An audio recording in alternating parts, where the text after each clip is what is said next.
test. So you can divide the tests by risk into the high-risk tests, such as cardiac markers, hemoglobin A1C, therapeutic drug monitoring, and tumor markers. The moderate risk tests being the core chemistry tests, which are used for chronic disease monitoring, and the lower risk tests where they're really ordered and with a wide clinical decision range. And so, based on those three categories, you can decide the level of verification that you choose to do and how many samples you're actually going to perform as part of the verification exercise. So you have to really come up with a plan of how you're actually going to do the lot verification. So these are the things you have to consider. You have to do the risk stratification that I've just talked about. You have to agree before you start on what the acceptance criteria are and how many samples you're going to run. You obviously have to run your old and new lots in parallel, and you have to have QC as well. And you have to run patient samples, as we'll talk about in terms of the problem of non-commutability. Then we compare our results against the predefined criteria and decide whether we're going to accept, reject, or whether we're going to take corrective action. And through the whole process, it's really important that we have to document everything that we've done, our decisions, and any communication that's required, particularly if it's communication to the clinicians about a shift which is unavoidable and what the implications can be of that. So certainly we can use, and we all want to use, QC data. And so what we're interested in here is looking at the QC means, the standard deviations, and the CV over multiple lots and time periods. And what we're looking for here are step changes at the point of a lot change. We're interested in trends or drift patterns and increased variability, as I said, although we don't normally see that, but it is possible to see an increase in the CV. And then you're going to apply your statistical rules, such as the Westgard rules, very carefully around the lot change. But you need to be aware that QC may not fully reflect patient sample behavior because of the well-known problem of non-commutability.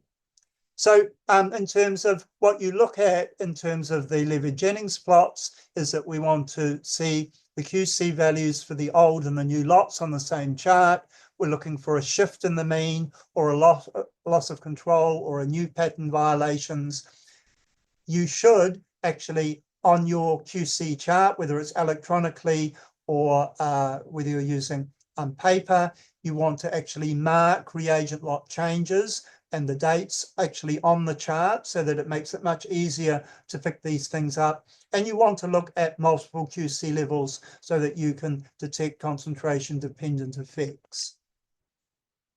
So the problem, as I've mentioned a few times, is that we can't rely on QC alone because QC materials can lack commutability with the patient sample. So just to remind you what commutability and non-commutability is, commutability between two methods is when the relationship between the two methods is the same for patient samples as for reference materials such as QC material. So you can see on the slide on the left-hand side, we see the same relationship for the black diamonds as we see for the circles, the reference materials. So yes, that material is commutable between these two procedures. But on the right-hand side, you can see, no, that's not the case, that there's a different relationship for the reference materials. So that reference material is not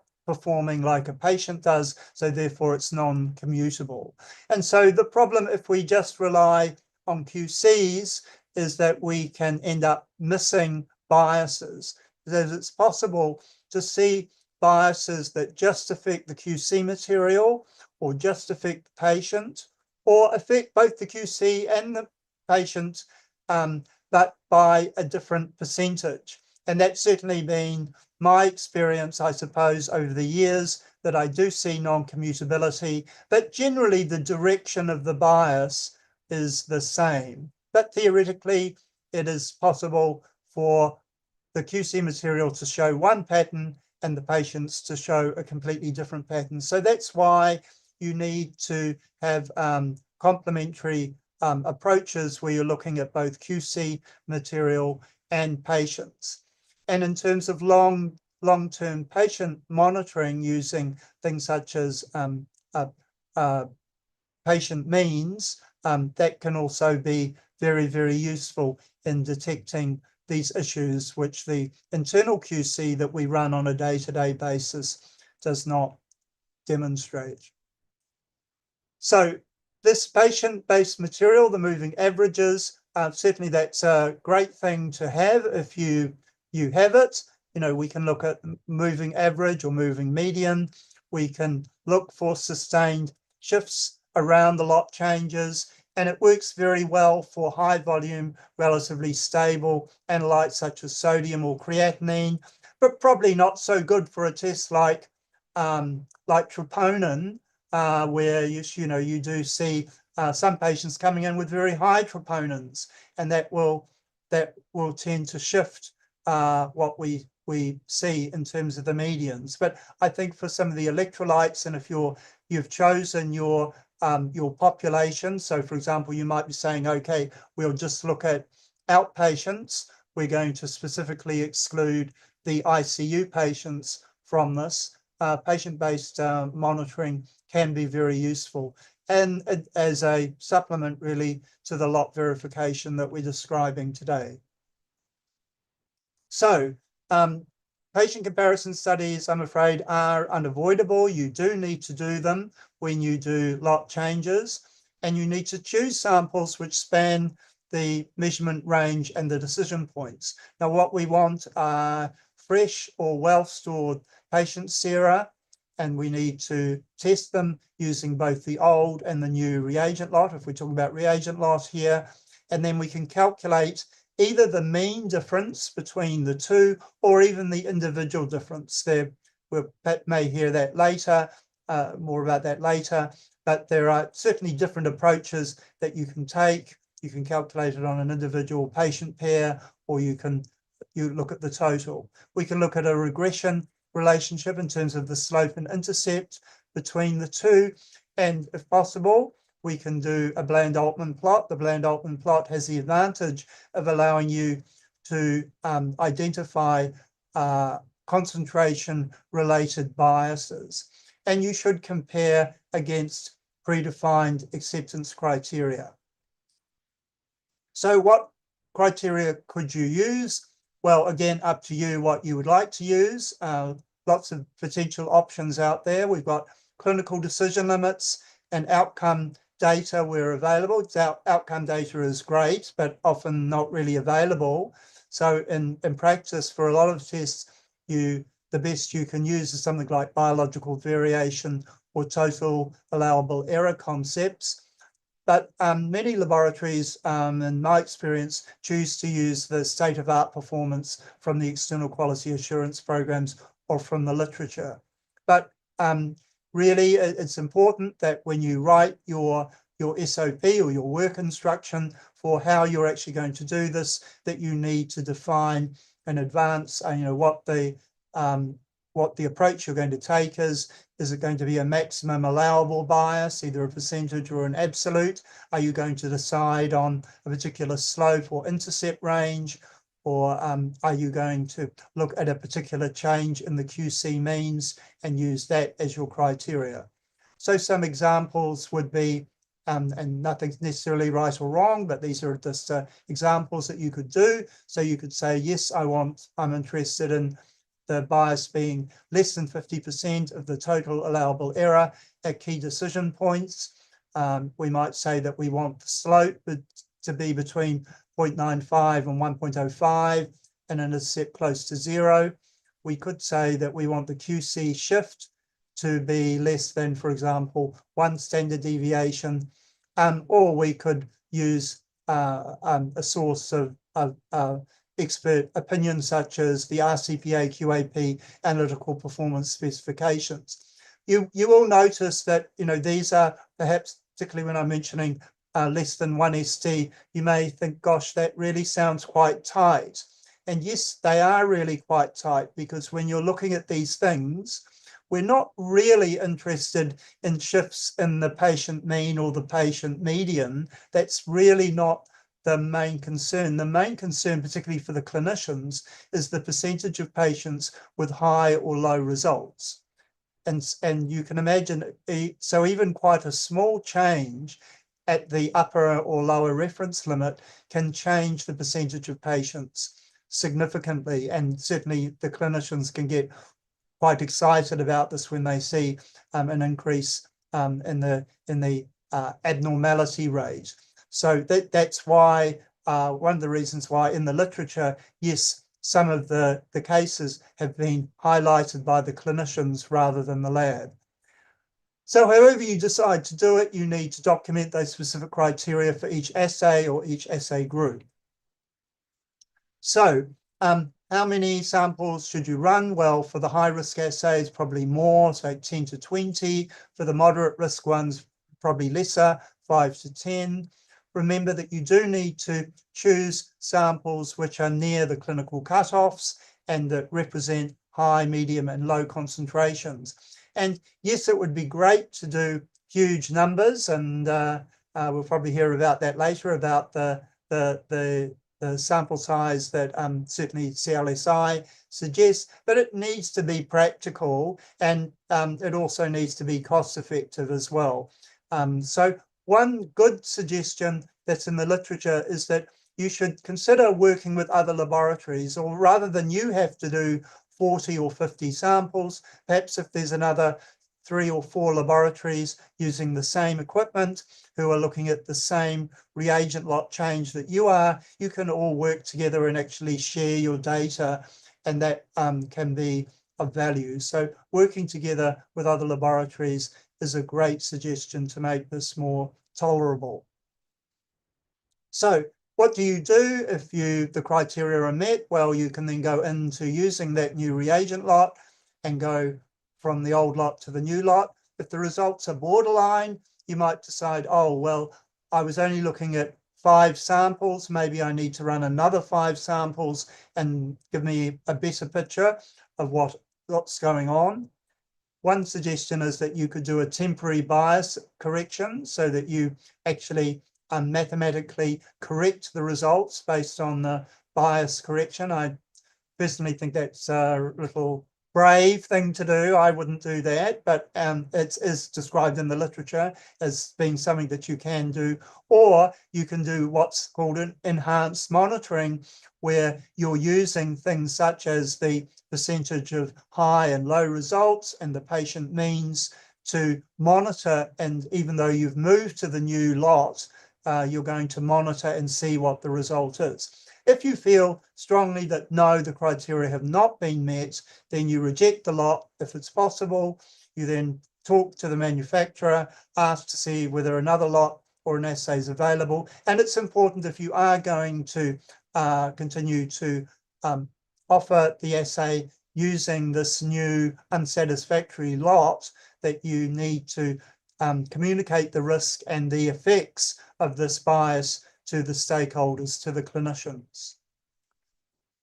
One of the problems that that can come up is lot-to-lot drift. So lot-to-lot drift is, if we look at the top right-hand side, is where every time there's a lot change, there is a bias. And it's not that big a bias, and so therefore you accept it. But before you know it, you've actually moved quite a long way away from where you actually started.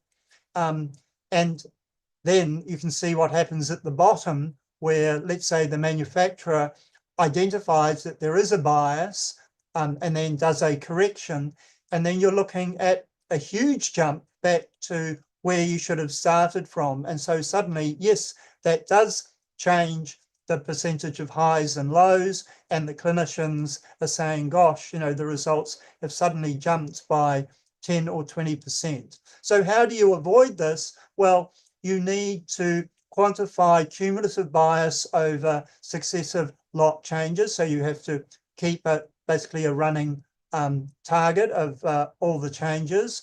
You need to look at the external quality assurance programs to see how you're moving. against how you were moving previously. As I said, look at the medians, moving averages, percent high and low to see for population shifts, and to track the long-term internal QC means in order to be able to pick up gradual drift. So this is certainly something which I think we all have to work on, and is in practice quite difficult to do, but important. So whose responsibility is all this? Well, of course, quality is everyone's responsibility, but it's not just the work of the quality manager or the technologist who's actually on the bench. Everybody from the laboratory director right down to the scientist on the bench needs to be involved in this. So you certainly need to have everything down in black and white. You have to have lot verification written into your quality manual. You have to have a standardized standard operating procedure for reagent and calibrator lot changes, QC lot changes, and what you do after maintenance of the analyzer. And this should really integrate with risk management and the internal audit program that you have in your laboratory. As you're all aware, I think risk management has become more and more topical in recent years. So the latest version of ISO 15189 puts a lot of emphasis on risk management. So this is a good example really of risk management, where you're deciding the approach you're going to take, these three categories that I talked about in terms of patient risk. And you have to, of course, ensure compliance with any accreditation requirements. So for any laboratories which are College of American Pathologists certified, there's an item in the all common checklist here, item 3450, about new reagent lot and shipment confirmation for acceptability, which was revised late last year. Does it tell you exactly how to do it? No. It gives you a reasonable amount of leeway to decide how you want to do it, but you do have to have a system in place, and you will be audited against whether you have that in writing and whether you're actually following it. And then similarly, probably less prescriptive perhaps, is the latest version of 15189, ISO 15189, 663, about reagents and consumables, that you have to have a policy and procedures and records of acceptance testing. So these are certainly two examples of accreditation requirements, but sometimes national licensing bodies are increasingly asking for this as well. So this may be something that you need to do in Indonesia, or that we need to do in Singapore. So as I said, quality is everybody's job. And in terms of the responsibility for this, it goes from the highest to the lowest. So the responsibility of the laboratory director is the oversight, the risk acceptance. So what I'm meaning by that is they're the one who ultimately has to say whether it's high, medium, or low risk, and really to make that decision about whether you're going to accept a batch or not. The section head or supervisor needs to follow the protocols and train the staff up to follow what's required. The quality manager needs to make sure that there's documentation, and that if the lab is ready for audit, has everything that's required, and has evidence of the corrective action if needed. The scientists themselves, of course, need to perform lot verification, record the data, and escalate issues. And this is supposed to be a partnership with the vendors as well. So the vendors need to provide information to us on the changes and to support any investigations. I think we'll be hearing more about that a little later on. So this is all documentation, documentation, documentation. What do you need to write down? We have to have very good paperwork, either hard copy or electronic records, recording the test name, the method, obviously the lot numbers, expiry dates, receipt dates, the QC and patient comparison data, and what the acceptance criteria and the final decision was. If there are any problems, you need to record any corrective or preventative action, and there needs to be traceability, because any auditor will ask for this, and ask not for examples of where things passed. They want to see examples of where things failed and what you did when the QC or the patient comparisons failed. If there are problems that you are unable to fix, then it's important to inform the clinical teams about what the effect will be, that you may also choose to change the reference intervals or the decision limits, or you may choose to put comments on the reports during this period. But there needs, again, to be clear, concise explanations to the clinicians of the effect on patient results and on trending, and do encourage the feedback from the clinicians regarding this, because, as I said, several of these cases in the literature were only highlighted by the clinicians, not by the laboratories. So we really need to be using the clinicians as an early flag of these problems. So this is an example here from Tan Tock Seng about something that came up recently. So this is a reagent lot change record here for PSA run on the DXI. And so you can see old lot and new lot numbers there, the QC, and this is the QC data for the old lot, the mean and one standard deviation for our 3 levels there. And we're using the Australasian Quality Assurance Program APS criteria here. So we're using plus or minus 0.4, below 5, and 8% above 5. So you can see the results of the 3 QCs and 4 patient samples at the bottom there. So you can see that level 1 passed, level 2 didn't pass, level 3 didn't pass, all of them showing a positive bias. And then we have the patients below, level the first, second, and third patients with PSAs between sort of 0.9 and 3.5, they all passed. But then we got a patient at the bottom, 20.1 became 21.9. Well, it would actually be reported as 22. And so that was more than 8%. So therefore it was a fail. And so the scientists brought that to the pathologists to look at, what should we do about it? And maybe I just give you maybe 10, 15 seconds or so just to think about, well, what would you do if your scientist brought this to you to look at? So the sort of questions you might want to think of as well, is there another lot available? Is this a high volume test? How long before we're going to run out of the old lot? So in this case, we're going to run out of the old lot within 2 days.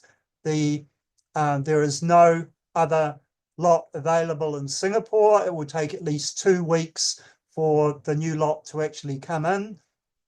And this is a relatively, not a high volume test, but as I said, we're a busy lab here. We have a very busy outpatient department. They do expect same session service. We're probably looking at 50 to 60 samples a day. So balancing all those things up, the pathologist looked at this and decided that, well, actually at the top of the reference interval 4, really there isn't a problem. And from a clinical point of view, 20.1, as I said, being reported as 22, is that going to be a problem? No. So the view was that this was clinically acceptable, and we did accept this batch of PSA reagents. So the main points that I've wanted to make over the last 45 minutes is that lot-to-lot variation is inevitable. We can't run away from it, but we need to have an active management system, both in terms of what we do and in terms of what we record and document. That we need to take a threefold approach where we're looking at the QC, any patient-based data, and we must also have a formal comparison process in place, that we need a risk-based framework, and we need to be using clinically relevant acceptance criteria, and there needs to be very good documentation of the whole process, and that we need to work together very closely with the manufacturers to make sure that this can be handled, and that we're able to offer a timely, safe and reliable service to our patients. So from a practical point of view, if you haven't really thought of this before, how could you do it? You can start with high-risk assays and build up a structured program. So think about this for things like troponin, perhaps would be maybe if it was your only one test you were going to be thinking of, you'd maybe want to start with troponin. Use simple Excel templates and checklists for the lot verification. Try to decide in terms of the work that needs to be done. Make sure that obviously the staff are available and it's a low workload period. Make sure that both the staff and the clinicians understand these concepts, and then just to review from time to time what you're doing. So, I mean, in terms of what you might like to do, if you want to take this further, think about what assays in your laboratory have the highest risk. What are the criteria that you're using? If you are using right now, are they actually clinically meaningful? How often are the procedures followed and documented, or is there variation? And in addition to what we've described in terms of the verification exercise, if right here, right now, there was a clinically important lot-related bias, how quickly would you actually be able to pick it up? So perhaps you want to choose one of those things and think of an improvement that you can make in the next 3 months. So in terms of reading more about this, the articles 2 and 3 on here are excellent articles which show our Asia Pacific expertise in this area. The second one is from Doug Cheshire in Sydney, a little bit old now, but a great article to read, some very good suggestions. And Lucy Ping and his colleagues here in Singapore have written a review article on this recently in CCLM that's well worth reading. And then it was referenced and referred to by the editorial from Mario Plebani in CCLM. So thank you very much for your attention, and I will be happy to answer any questions at the end of the seminar today. Thank you, Rob. Thank you for that excellent overview of lot-to-lot variation and its management. It gives your lecture was fantastic for someone to get a good overview, and you went into reasonable detail, so it's very useful for practical application. And there are already a few questions in the system, but as we discussed, we'll leave them to the last after the third speaker has finished, and we can take them all together. We are running a few minutes early, but that's okay, because I suspect we'll have lots of questions, so there'll be hopefully enough time to answer all of them. So we will now move to the second speaker.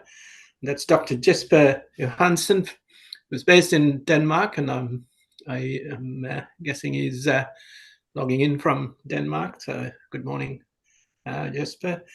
As I mentioned before, he's an expert in diagnostic industry practices with strong experience in quality assurance systems and implementation of CLSI guidelines, including AP26A for lot-to-lot verification.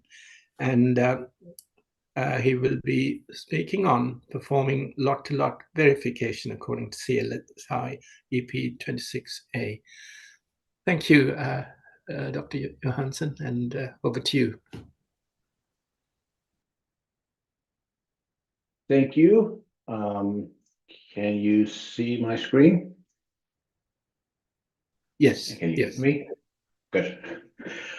Yes, thank you very much. As mentioned, I will be talking to a specific guideline that dictates or describes a specific protocol. So it's one corner of the problem that Robert just talked about. This is me, I'm Jesper. I work for an IVD manufacturer called Radiometer, and I've done many things. I won't go through them. Maybe most importantly for this is that I chaired the revision of EP26 some years ago, the guideline that this presentation is about. So a little bit of history of background to why this guideline was developed in the first place. As we have already been through, lot to lot variations is a real problem. It is not something that is intended by measurement procedure or IVD manufacturers.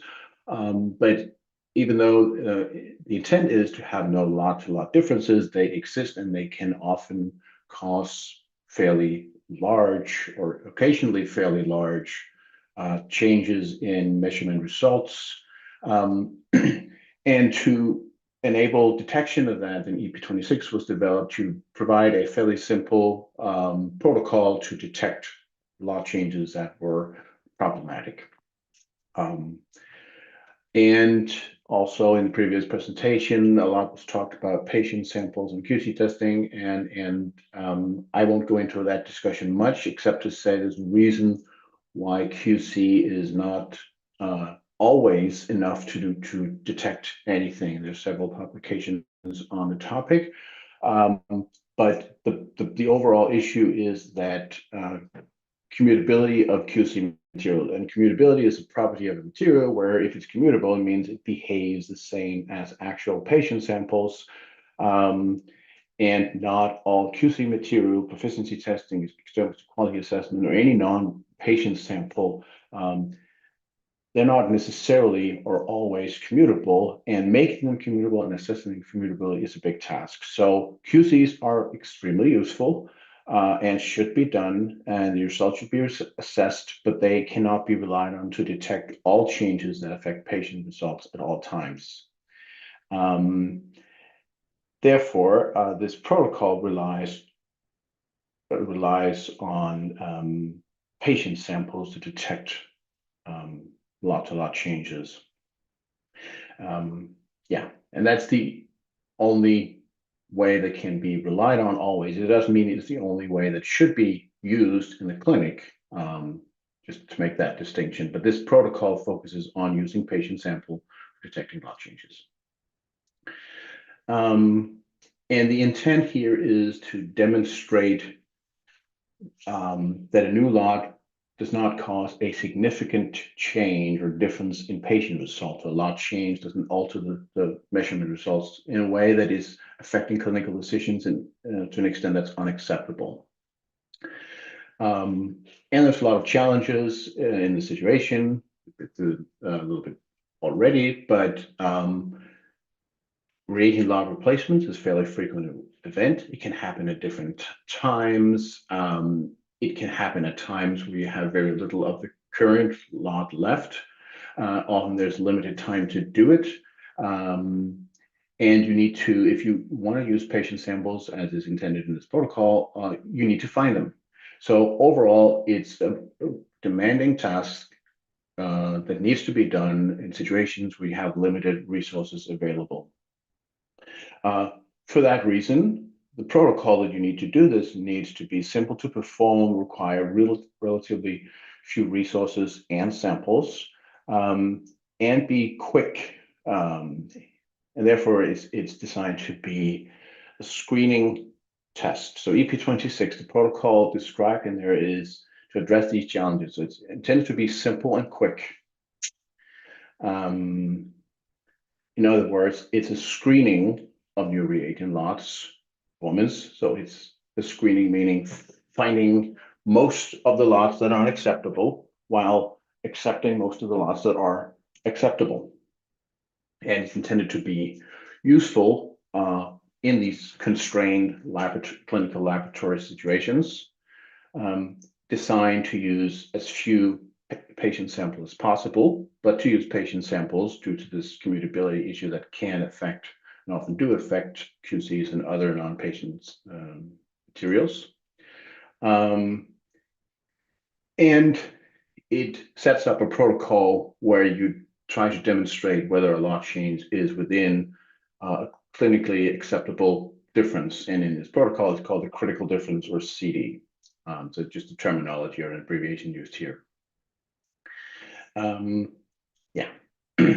So that's what it is. It's a screening process for new reagent lots.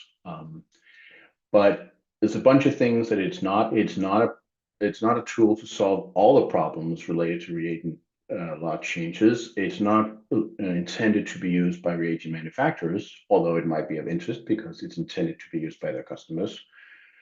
It's not intended to characterize the differences. So it's not intended to determine what exactly is the change caused by this new lot. It's just intended to demonstrate whether the change is acceptable or not. It's not intended to tell you anything about what causes a lot difference, except for the fact that you're changing a lot. But the underlying reasoning is not in scope. And it's not intended for long-term monitoring of trends. If you have small incremental changes from lot to lot, this protocol is not designed to detect that. It's still an important thing, but you can get information about that from QC or patient mean and median trending or other sources. It's not in scope for this. So it's just a limitation of this protocol. And as such, it's not the ultimate tool. It's a tool to solve one very specific task. It's to screen for new lots that cause an unacceptable change in performance. Yeah, and again, it's intended to be practical screening tool. EP26 describes this protocol, how to set it up and how to use it. And it also contains other things that I won't go into in detail. I'll just mention they're in there. So there's some guidance on what can you do in cases where fresh patient samples are not practical, not available, maybe not ethical. There's some guidance for situations where you can't meet the goals. So the critical difference of the maximum change that you set up, when you can't meet that, what do you do then? There are some different options. There's suggestions on what do you do when a lot is rejected in your testing, when you detect a significant difference. What can you then do? There are some discussions of what scenarios where you have multiple systems or multiple laboratories that are serviced. You need to test all of them at all times. Additional guidance is in there around that as well. But again, those things, I won't touch upon them much more, just to say that they exist in the guideline. And EP26 makes certain assumptions. There are certain prerequisites that need to be fulfilled for this to be useful.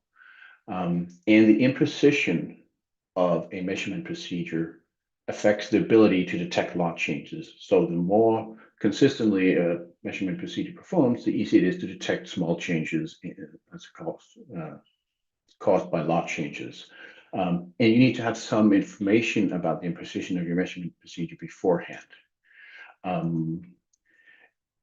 And it also assumes that the imprecision is roughly the same across reagent lots. So reagent lot can cause a shift in patient results, but the scatter of data is roughly the same. And again, because the scatter of the data is the same across reagent lots, you can use historical imprecision performance data to assess or estimate what is the imprecision in each scenario, because it's assumed to be roughly the same. This is often a fairly reasonable assumption. If you know this is not the case, then you should consult a statistician or maybe do something else. But the reason these assumptions are made is because it allows for a simpler protocol using fewer patient samples. And again, this is all about practicality. So that was just leading into the actual content that I will be talking about from the CLSI guideline. And it's a two-stage protocol that was already alluded to. The first stage is the setup. And this is where most of the effort is spent in terms of reading the guideline. And it's a lot of thought process, a lot of information gathering and decision making that happens in this. So you need to make decisions. And a lot of calculations are made in advance. Some of them are somewhat complex, but there helps in the guideline to do that. You determine the number of samples you need tested and the acceptance criteria, and you can create a spreadsheet or checklist or protocol for routine use. So that's the first step. It's a lot of stuff going into setting up the protocol. But the second stage, once you have the protocol set up, the idea is that it's simple, quick, and easy to use. It should be ready, and you can use it whenever you need to. The math in there is calculating some differences and taking an average and comparing it to an acceptance criteria. Should be very simple. And the acceptance criteria should be clear in advance, so you don't have to do a lot of assessment. It's just comparing is a number larger or smaller than the acceptance criteria. So 2 steps. One is setting up the protocol. That can take some time. The second step is using it. That should be easy, but of course you will be doing that much more frequently. EP26 is called, the one that I'm talking about is called ED2, which means second edition. It means it's a revision of the original guideline. There's a few changes made, but it's a fairly limited revision in the sense that it's mostly about clarity. So I'll just highlight a few changes if you have been using or know the original version. One of the changes is these 2 stages I just talked about have been highlighted and made more clear. The intent is the same. There's some more statistical details. If you need to go beyond the simplest cases, there's some more help on what you can do in those scenarios. And then the discussion on how to set the acceptance criteria, critical difference, which relies on allowable total error, has been expanded and updated. After the publication of this EP26 second edition, this actual new CLSI guideline I'll mention later, it goes into even more detail on this. And then the examples has been expanded somewhat. So overall, the 2 guidelines give the same type of guidance and dictate the same protocol, but the second version should be clear, at least that's the intent. So first stage was setting up the protocol. I will talk to that. Has some steps to it. Here are the steps outlined, but I will talk to them so you don't have to read everything right now. First, you establish a set of information, the number of levels to test. It was mentioned in the previous presentation. You should test sometimes just 1 level if that's what's clinically relevant, sometimes 2, maybe 3. More than 3 is not that common and is not dealt with explicitly in this guideline, but that of course can be done if needed. Then you need to find the critical difference. So a reagent lot change that can be accepted from clinical perspective that won't adversely affect clinical decision making. And then you need to have some information about the imprecision of the measurement procedure, the repeatability, and the within reagent lot imprecision. I'll talk a little bit more to that. And then you need to determine how often can you accept that unacceptable lots are accepted, because it's not a perfect protocol, it's a screening protocol. So you need to accept some probability of making the wrong conclusions, and you need to decide on that. Once you have all that information, you do a little bit of calculations, there's some ratios. And once you have those ratios, you can do a lot of calculations if you want to, but the guideline gives you tables in an appendix that help you determine the rejection limit. I'll talk more about what that is, but it's just the acceptance criteria. It's the difference that you accept when you do use the actual protocol, and the number of samples you need to test. So those are the 2 pieces of information that goes into your protocol. So that's sort of the overall flow of setting up the protocol. I'll talk to it more now, each specific item. So the number of levels to test, well, it's a compromise between what's clinically needed, what's desirable, and what's practical. And because this protocol states that you should be using patient samples when possible, practical limitations is a key concern. It may not be always practical to obtain fresh patient samples within the time available to do this. spanning the entire measuring interval. So ideally focus on medical important concentrations and use concentration intervals near medical decision points, and usually 1 to 3 concentration. And of course, on top of that, you need to consider what are the patient samples that are, realistic to be available within the time frame that you have to do this testing. Then there's this critical difference. It's the maximum acceptable actual difference between lots. So if in other words, what change in mean patient results or change in bias can you accept without it being unacceptable for clinical use? You need to quantify that somehow. That's a difficult task, and it's not one that has a formula or a fixed protocol that works, one size fits all protocol for. But you need to base it on the clinical use. So how is it being used in the clinic? And as a general framework, if you have some medically allowable total error, so the maximum error in any individual measurement result that can be accepted, part of that can be allocated for pre-analytical and post-analytical errors. In this case, you're only dealing with the errors related to the actual measurement step, and that's often termed total analytical error. Whatever that is for your scenario, you can use that and you can portion that out to say, okay, I expect this much is budgeted for systematic bias effects, and this is for random effects, and portion of that should be the critical difference, that so the bias introduced by reagent lot changes. That's the overall process. And again, you need to make decisions, talk to clinicians. It's not a one size fits all approach. In determining this overall budget, this error that can be acceptable in total, there is this Milan approach that you may or may not know. It's described in the guideline, but it describes 3 models. You should consider clinical outcomes. That's the most important. Always consider that. Biological variation, there's some tools available. It's not applicable in all scenarios, mostly for measurements that are stable. And state of the art. So how is the field in general performing?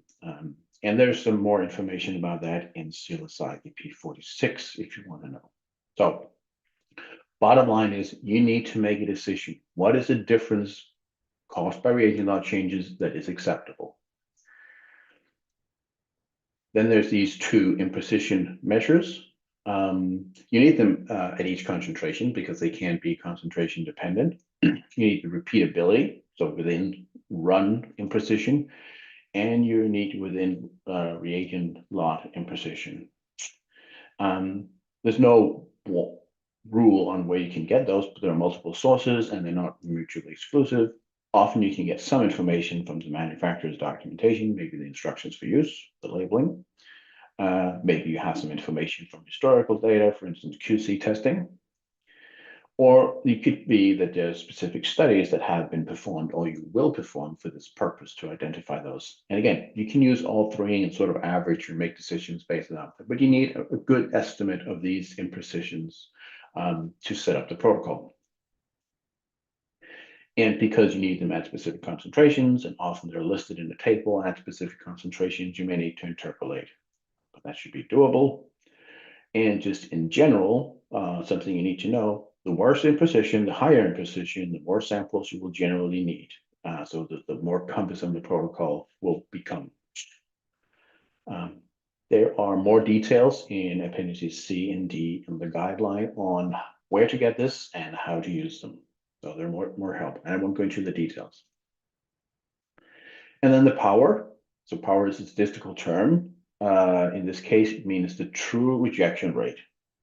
So it's the probability that a lot that is actually unacceptable will also be rejected, identified as unacceptable. Or in other words, this probability of detecting when a lot change difference is in fact larger than this critical difference. And ideally, you'd say, why not be 100%? Well, first of all, that's not possible. And second of all, having very high power. So in other words, power of 0.990% means a 90 probability of detecting an unacceptable lot. The power goal should depend on how it's being used. So if you have critical analytes that are at the center of decision making, and wrong decisions can have a detrimental effect on the patient, you need a high power, maybe 0.95 or even higher. If you have analytes that is one in many, and they have a limited role in guiding decisions, and wrong decisions are not detrimental, you can use a lower power. It's a decision you need to make, and it's risk-based. Usually lower than 80% of 0.8 is not used, but if you have a good enough reason, in principle, you can do that. Just know that higher power requires more samples. So if you need to be more certain, you need to gather more evidence, which means you have a protocol that requires you to do more work, and that's every time. So that's why you don't just default for 99 or 95%. You need to choose a power that is acceptable as a compromise between what you want to do and how much effort you want to spend doing it. So that's the information you need to gather. Then you do some calculations, and that should be simple, just dividing some numbers you already have, you found them in the previous step. And then you apply them to a table that I'll show you in a minute in Appendix A. And the table doesn't have all the values in the world in there. So if you don't find your value, then round it down. And that's just a way to make sure that you achieve at least the power you want. So it's sort of a worst case approach. You can do the calculations yourself if you want to, but they're somewhat difficult. Then you don't have to do the rounding. Then once you do that, in the table, what you find are two pieces of information. You find out this rejection limit, which is a fraction of the critical difference. So this is the acceptance criteria you'll be using in your protocol, comparing when you compare two lots to each other. And the rejection limit is a number that's smaller than a critical difference. And that's because you have measurement uncertainty. Sometimes, even though there's a difference of 10%, you might get a difference of 8% in your results. And to make sure that you don't prove many lots that have too high lot-to-lot change or too lot-to-lot bias, you have this lower acceptance criteria, this lower rejection limit you use in your protocol. The other thing you get out of the table is the number of samples you need. And you do that for each level if you have multiple patient sample levels that you test. And those are the pieces of information you feed in your protocol. And again, you get those from tables that are in an appendix, and I'll show you in a minute. There's three scenarios. If you have 1, 2, or 3 sample levels, you need to use table 1, 2, or 3 respectively. And if you have more, then, well, you would have to do the calculations yourself. It's described, but it's somewhat difficult. And it's described in Appendix B if you need to know. And just a note, so everything is set up that you do everything within one run, which is the simplest case. But run-to-run variation can actually hinder your ability to detect lot changes.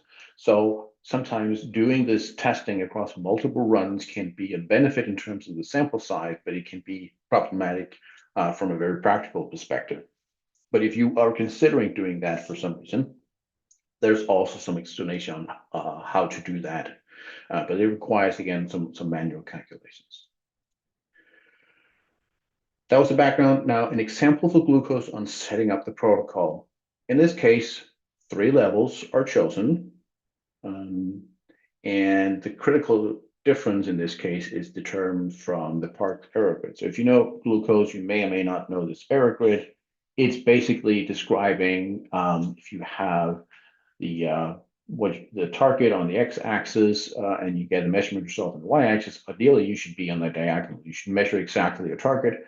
But these zones, the ABC zones, describe how bad is it if you get a result that's in one of those zones. So it's away from the actual value.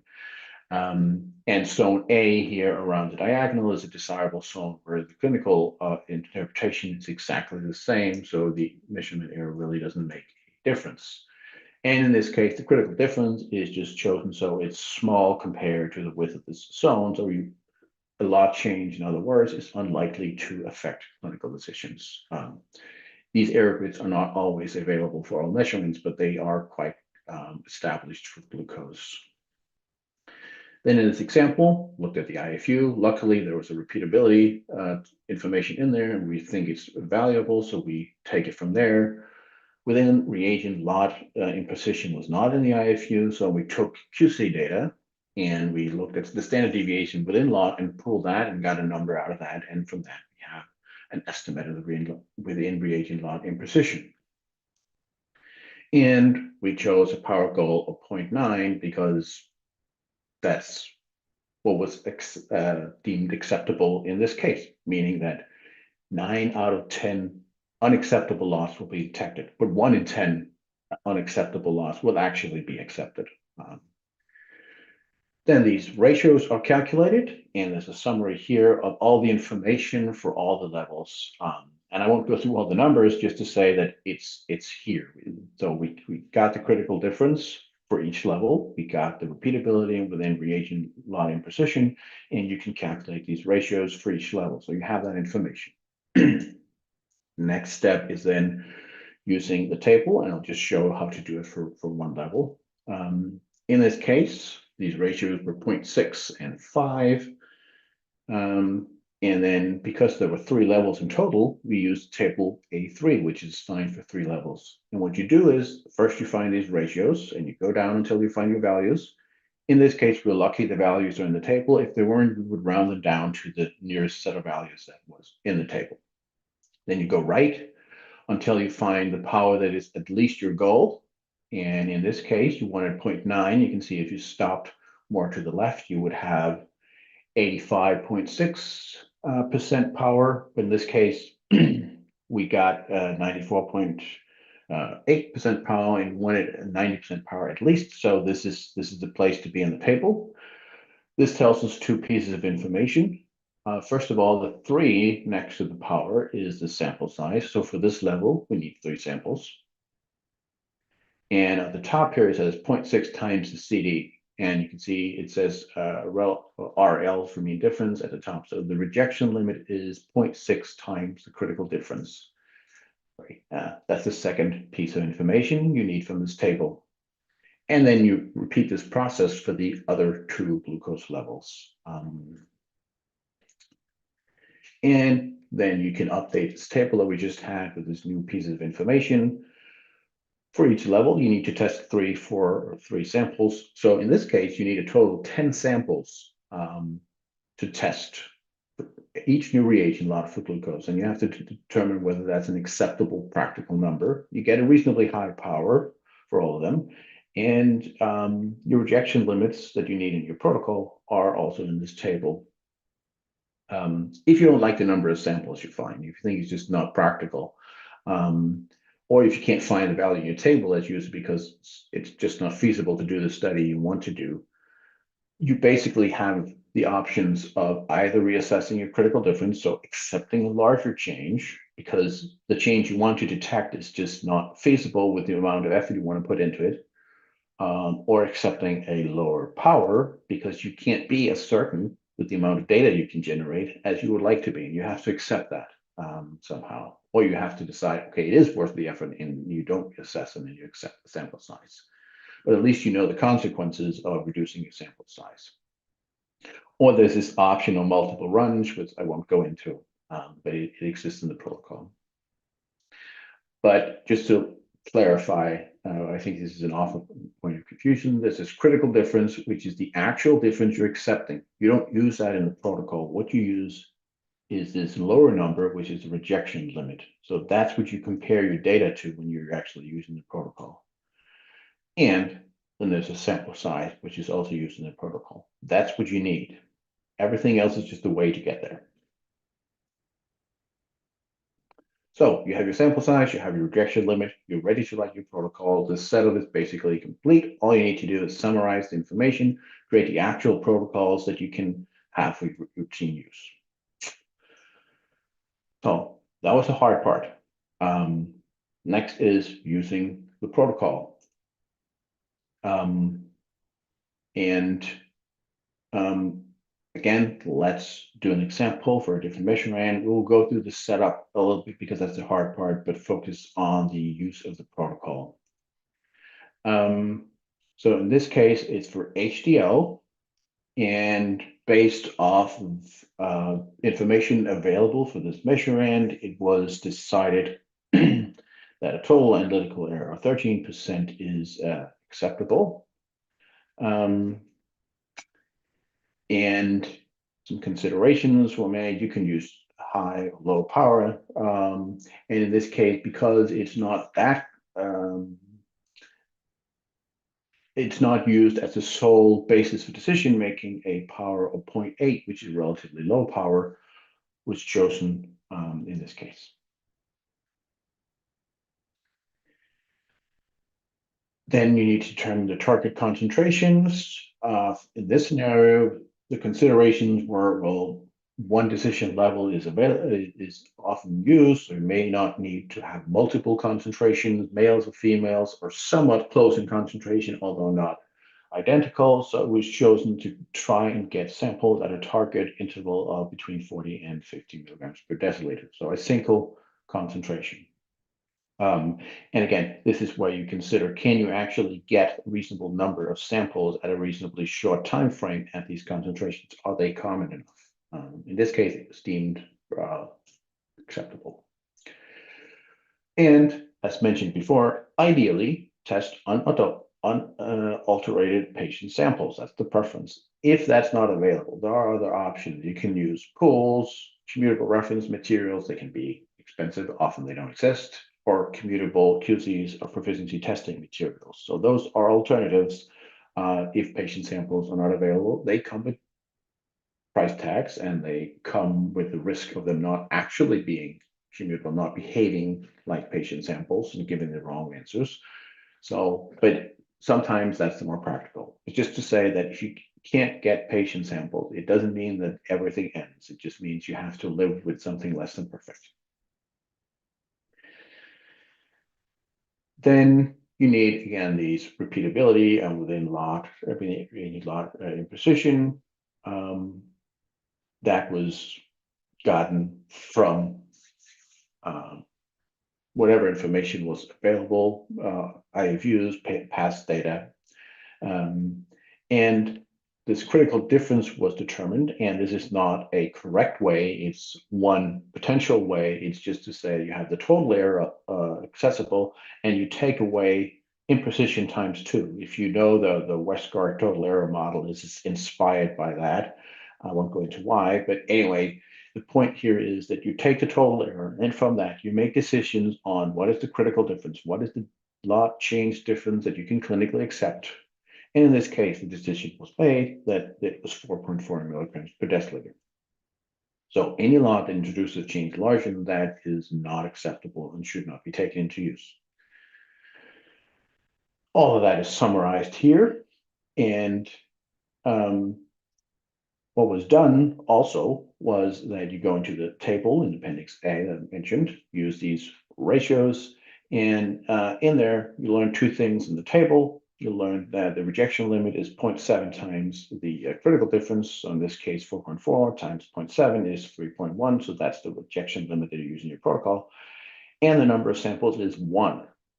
And then you should know that EP26 says you should never have less than 3 samples in total. It can be 1 sample for each of 3 different concentrations, or it can be 3 samples at 1 concentration. And the reason for that is that if you're unlucky and get 1 sample that has an interferent or behaves strange in some way, that can compromise your ability to detect lot changes entirely. So if you get a number out of the table that's less than 1, always round up to 3, but the minimum of 3 applies to the total across all levels, not 1 level. In this case, we only have 1 level, so we need 3 samples, even though the table tells us 1. And just again, if you didn't like the number of samples, well, you have to settle for less. Review your choice of critical difference, review your power goal, or change the number of runs, or you can change the probability of a false rejection. That's different from a false acceptance So it's not the same as the power. It's a number that's in the protocol, in the guideline. I haven't talked about it, but there's something more that you can do. In this case, it was fine. 3 samples is fine. So for ACL, again, we set up the protocol. Then what we do is we go and collect 3 patient samples at the desired concentration interval between 40 and 50 milligrams per deciliter. We measure them on the current lot, and we measure them on the new candidate lot. Candidate because we may or may not accept it. And then we calculate the difference. So here are the results. The 3 samples on the current lot gave the results here on the left. On the candidate new lot gave these results, and they all show slight positive difference. You calculate the average difference across all 3. In this case, it's 3.3, and the rejection limit that was derived using the tables was 3.1. So in this case, you actually fail. They systematically show a difference that is slightly too high. It's a borderline fail, but it's still a fail. So that's the approach in the protocol. Very simple, ideally. You get the samples, measure them on both lots, calculate the average, the differences, then the average compared to the acceptance criteria. That's it. But in this case, we fail. So what do you do? Well, if a single sample stands out, it could be that that sample has some specific influences that's only or primarily affecting one lot. So if that's behaving strange, you could consider just rejecting that sample and collecting another one and adding that to the study. It's more work, but you should only do that if you have a good indication that the problem is with the sample, not the test itself, and not with the lot. You can see if there's a technical issue, so maybe you miscalibrated when using the new lot. And it's not a lot problem, it's a calibration issue. If you find that's the problem or is likely, then you fix the problem and you redo your testing. Or you can check whether it's likely that it's a false rejection. That means you're rejecting a lot that's actually good. That will happen about 5% of the times the way the protocol is set up. It's just, you can't do perfect.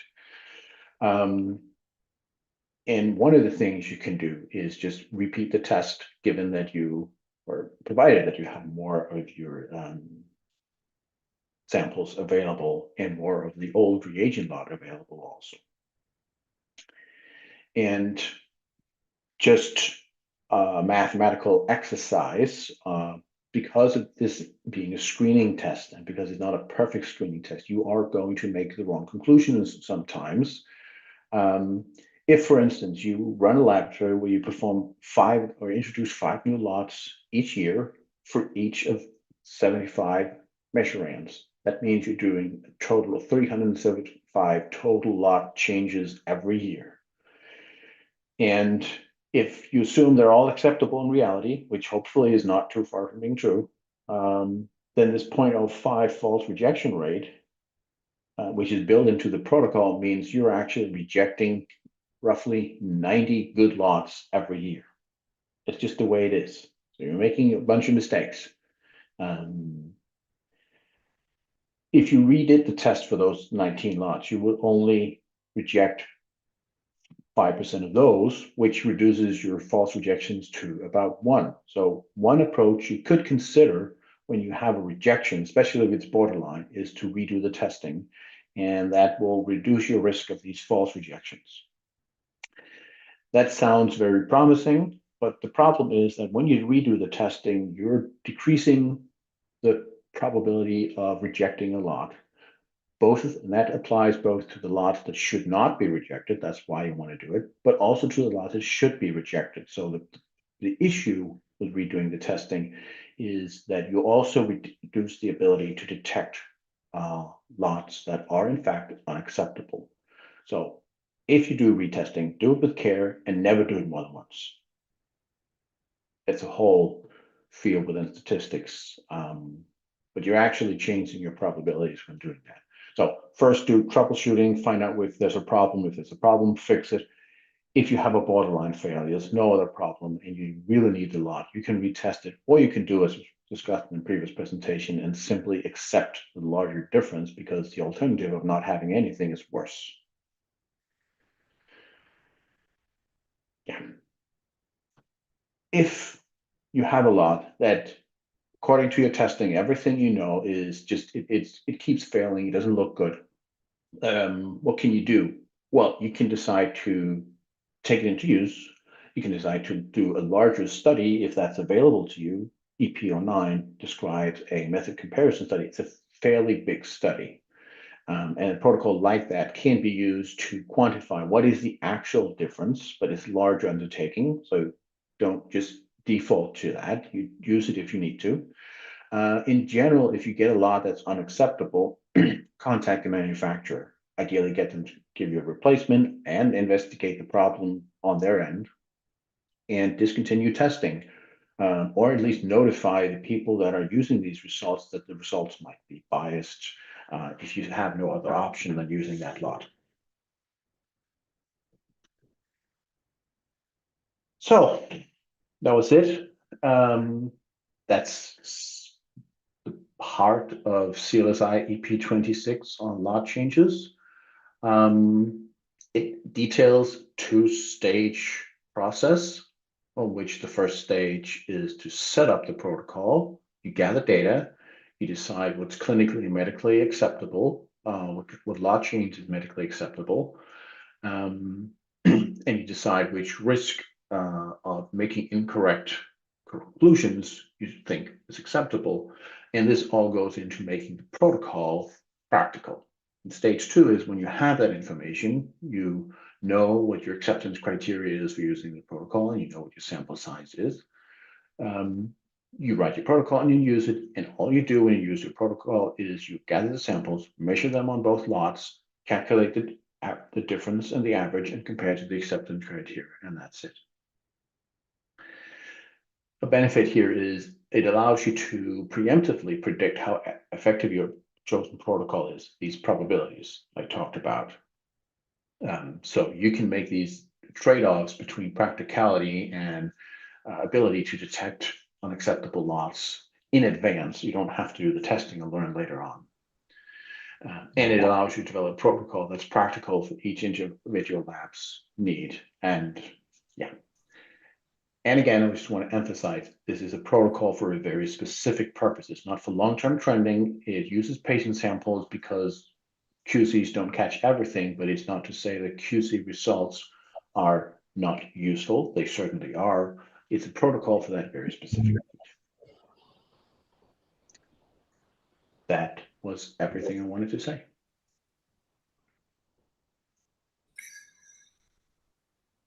Thank you, Dr. Johansson.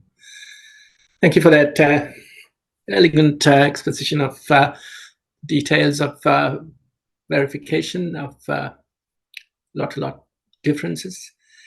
Again, we'll leave the questions till after the third presentation. So the final presentation presenter will be Dr. Marguerite Deibner from Ireland. She's a clinical chemist with extensive experience in assay development, analytical validation, and manufacturer quality systems, particularly in minimizing analytical variations across reagent lots.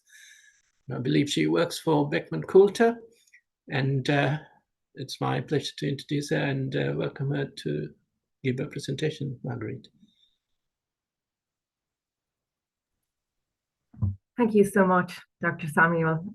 It's a real pleasure to be here, and thank you for inviting me as a manufacturer and Beckman Coulter to speak today about the manufacturer's role in minimizing the lot-to-lot variation. Indeed, I've been with Beckman Coulter for 15 years now.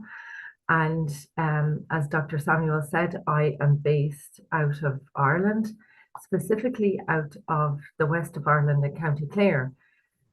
County Clare is the reagent manufacturing facility for Beckman Coulter Diagnostics. So all of the AU, IA, and hematology reagents are manufactured from County Clare. So this is a topic that's very close to the heart of the County Clare facility, for sure. So very much appreciate that opportunity to speak here. So for the next 45 minutes or so, I'm going to walk you through the manufacturer's role in minimizing lot-to-lot variation. When we speak about lot-to-lot variation and the approaches that we take to minimize this for our customers and for our patients, we must talk about how we measure the analyte lot-to-lot variability. And we must talk about our international traceability. Therefore, I wanted to start us off with two of my favorite quotes when we talk about measuring the analytes. The first quote here, I'm just going to minimize this here.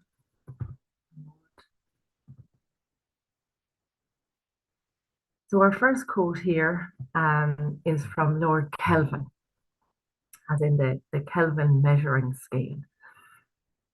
He stated that I often say that when you can measure what you are speaking about, then and express it in numbers, you know something about it. But when you cannot measure it, when you cannot express it in numbers, your knowledge of it is meager and unsatisfactory.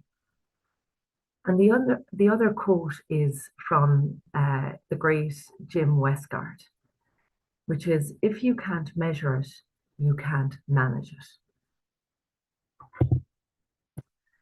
On the manufacturer's journey of ensuring that we minimize our lot-to-lot variability, we have to start with traceability and uncertainty. This is the first step in ensuring, from a manufacturer's point of view, that we minimize our lot-to-lot variability. So with lot-to-lot variability, what is traceability and why does it matter to our patients? So traceability means that the result or the measurement can be related to a stated reference by an unbroken chain of accredited comparisons. Translating that, really traceability means we get the right result independently and comparably across hospitals, countries, or the time of the result. And this is a requirement from ISO 15189 and ISO 17025. There are three elements that a manufacturer should consider when it comes to minimizing lot-to-lot variability. And that is traceability, uncertainty, and commutability. And all these three must be in place and measured in order for us to minimize our lot-to-lot variability. The first piece is the traceability. As I said in the previous slide, this is a method that has an unbroken chain from a specific reference material or reference method to a final result. Uncertainty. The uncertainty is the cumulative error in determining a calibrator value, taking into account the error contribution of every step in the traceability chain. And I will show you a diagram which identifies what this is. When measurements are repeated, some variation of results will be observed due to random variation. We know this. The differences will be noticeable if the sensitivity and resolution of the measuring system is sufficient. Therefore, for measurement results to be useful, such as result variability, that's the uncertainty around a result, needs to be quantified so that those performing the measurements and those receiving the results have an objective estimate of the quality or the reliability of the results produced. So that repeatability of the result. The next pillar here is commutability, extremely important aspect to be tested and to be well understood. Commutability is the equivalence of the mathematical relationships between the results of different measurement procedures for a reference material and for representative samples from healthy and diseased individuals. So this really ensures that if we're looking at the performance of quality control material or another contrived material, that it represents accurately the results that would be generated from healthy and diseased patient samples for that specific analyte. So with that said about traceability and uncertainty, what prevents us from standardization? What prevents us from traceability, from ensuring that we're traceable and locking in our lot-to-lot variability?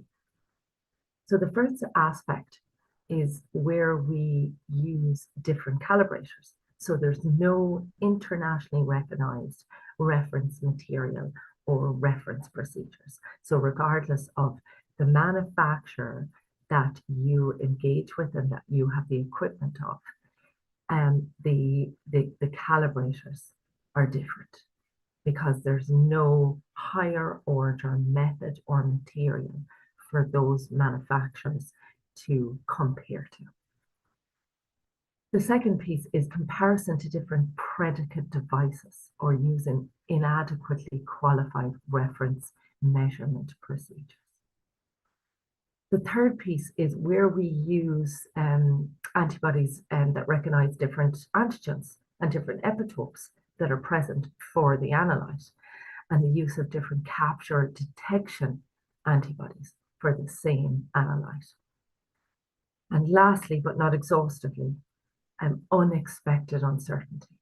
So where we have a difference in the results that we are not expecting, such as where we have non-commutability. So where we have QCs or external quality controls that are not performing the same as that of a patient sample. So we have a non-commutability.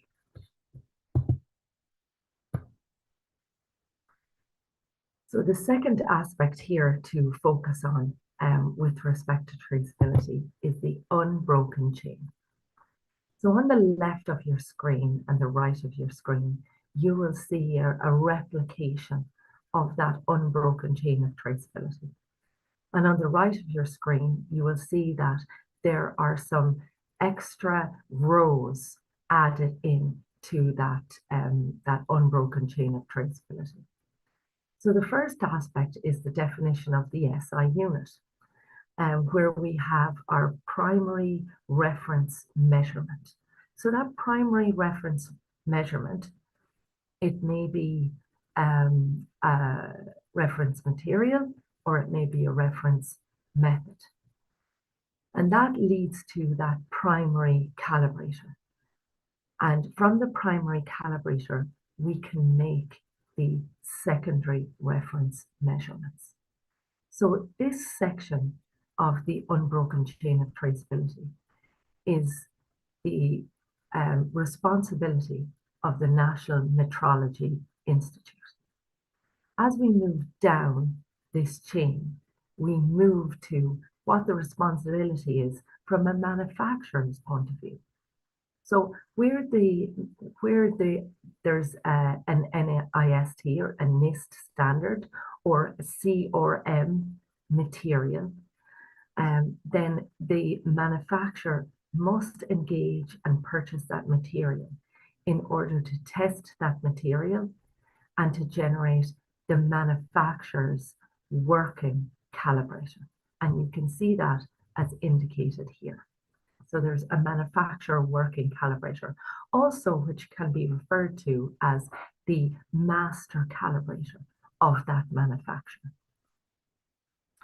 And there are measurements made from that master calibrator. And from the master calibrator, the measurements produce the market calibrator. So the market calibrator is the calibrator that is purchased by our customers or provided by the manufacturer to the customers. And it is that calibrator that the end user, our customers, use to generate their measurements. So from this, you can see that there's multiple layers here, from the responsibility of the National Metrology Institute, where the primary reference methods or reference materials are generated, to the middle manufacturers here identified in green, where there is a master calibrator and where there's a market calibrator generated. And then we have where we have the routine laboratories, and they use that market calibrator to generate their calibrations and their routine sample results. So what I wanted to do here was provide some working examples of this unbroken chain of traceability.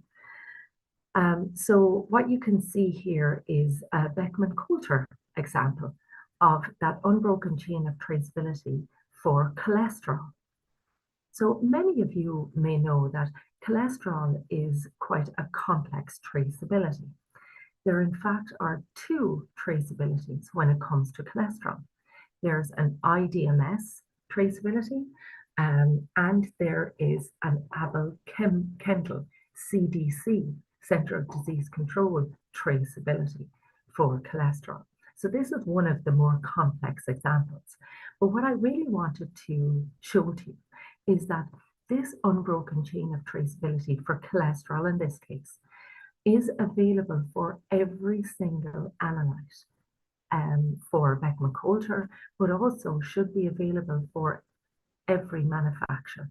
This is one of those ISO 15189 aspects that the manufacturer has to adhere to, and indeed an IVD or regulation that each manufacturer has these available for our customers to request at any point in time. So just looking at the IDMS traceability here. So the IDMS traceability is linked to our NIST SRM 909, and SRM 909 is assigned based on the IDMS method. So the reference method and the reference material. So that reference material is taken and is used by Beckman-Coulter in a protocol here to generate a Beckman master calibration. So multiples of replicates are tested, patient samples are tested to produce the Beckman master calibrator here for the cholesterol. From that master calibrator then, there is a procedure to produce the next piece here, which is the product market calibrator. Okay, so here's the procedure which produces the market calibrator. And I'll speak in depth about what that procedure entails in a later slide.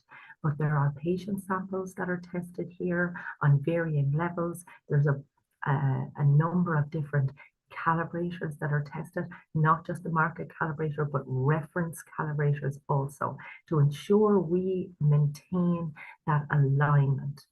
And then that product market calibrator then is available to our end users or our customers to generate their routine sample and their patient results. So as I said, there are two types of traceabilities for cholesterol, and there's a marginal percent difference between the two.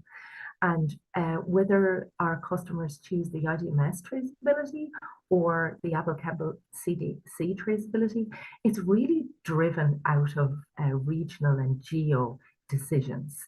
And so very generally, the IDMS and NIST traceability is generally used outside of the US, and within the US, generally what is used is the Abel-Kendall CDC traceability.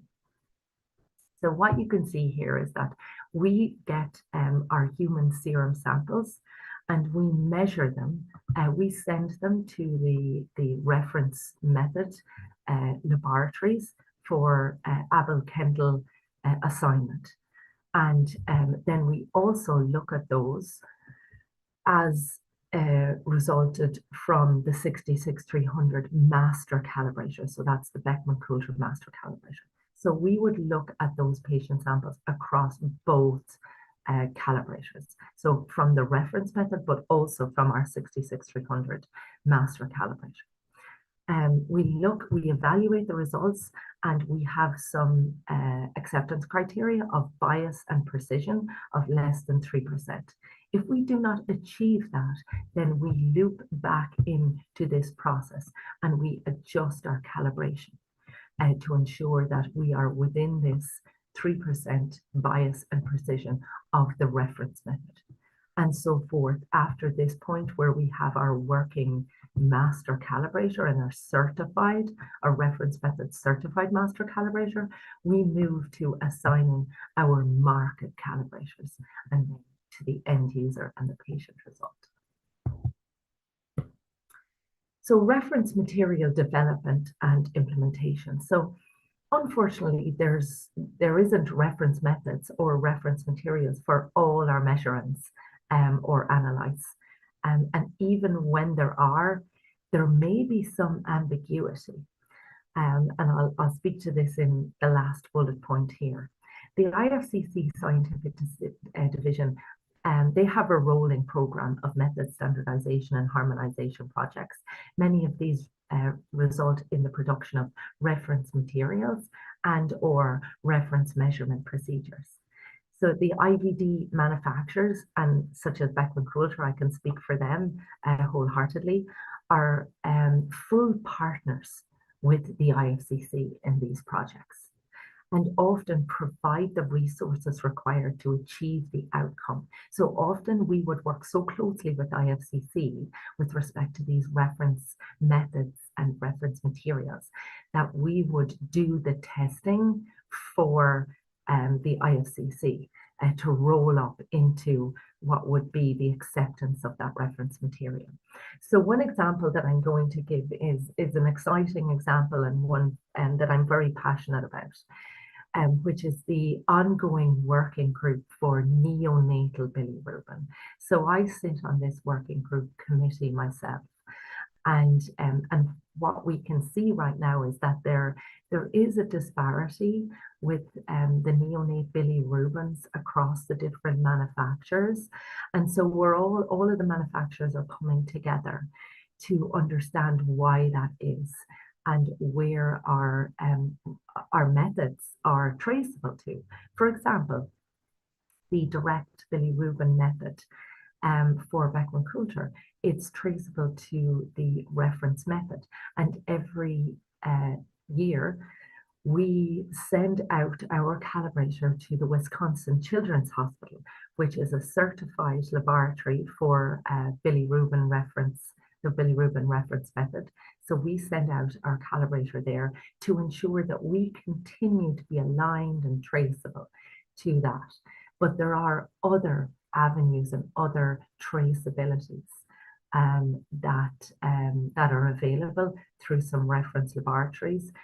For example, for bilirubin, a coefficient of variation, where there's a mathematical calculation of that bilirubin traceability. So there's many different types of traceability, which can cause confusion, but really needs to be well understood from our customer perspective, so that we can make the right choices and that we can maintain traceability to the right reference methods if they're available. That's the gold standard and the highest order, but then also reference materials.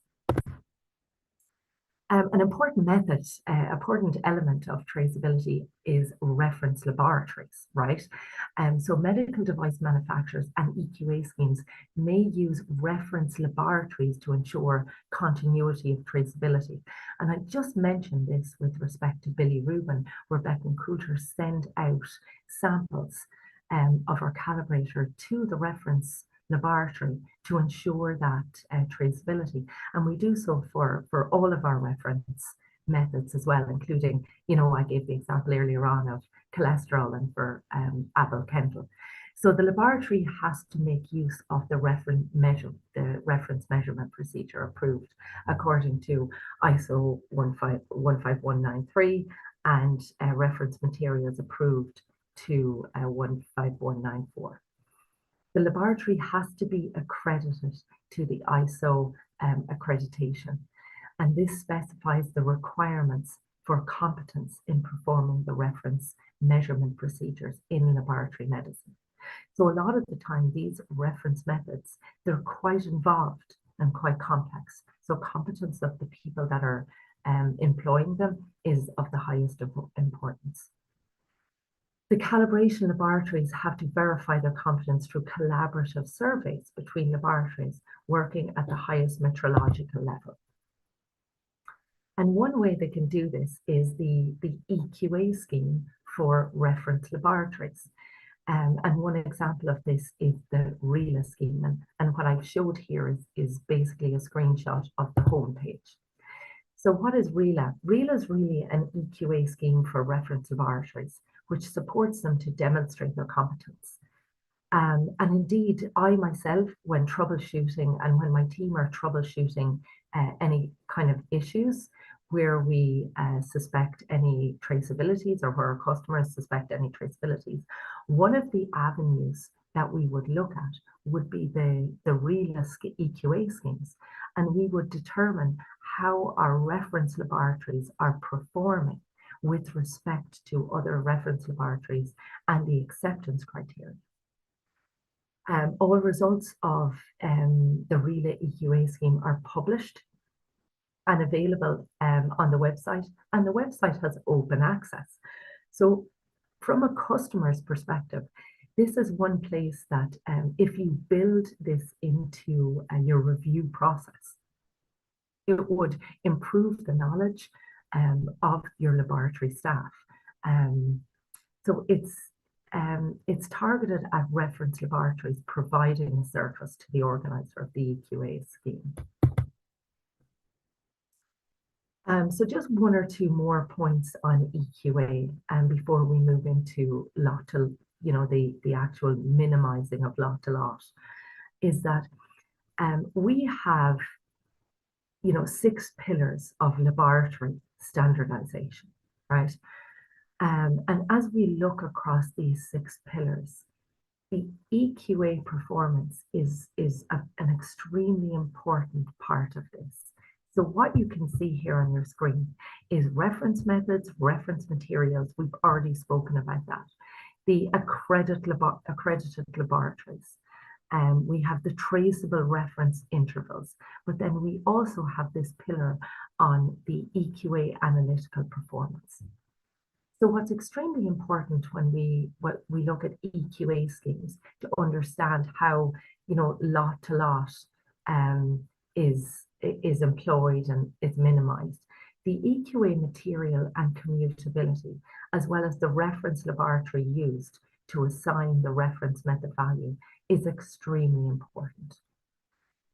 In addition to that, the method used to assign the target value is important, as well as the data set to which analytical performance specification is applied. The analytical properties being used, whether that's total allowable error, whether it's bias or imprecision, and also the rationale for the selection of the analytical performance specification. And one example I'm going to give,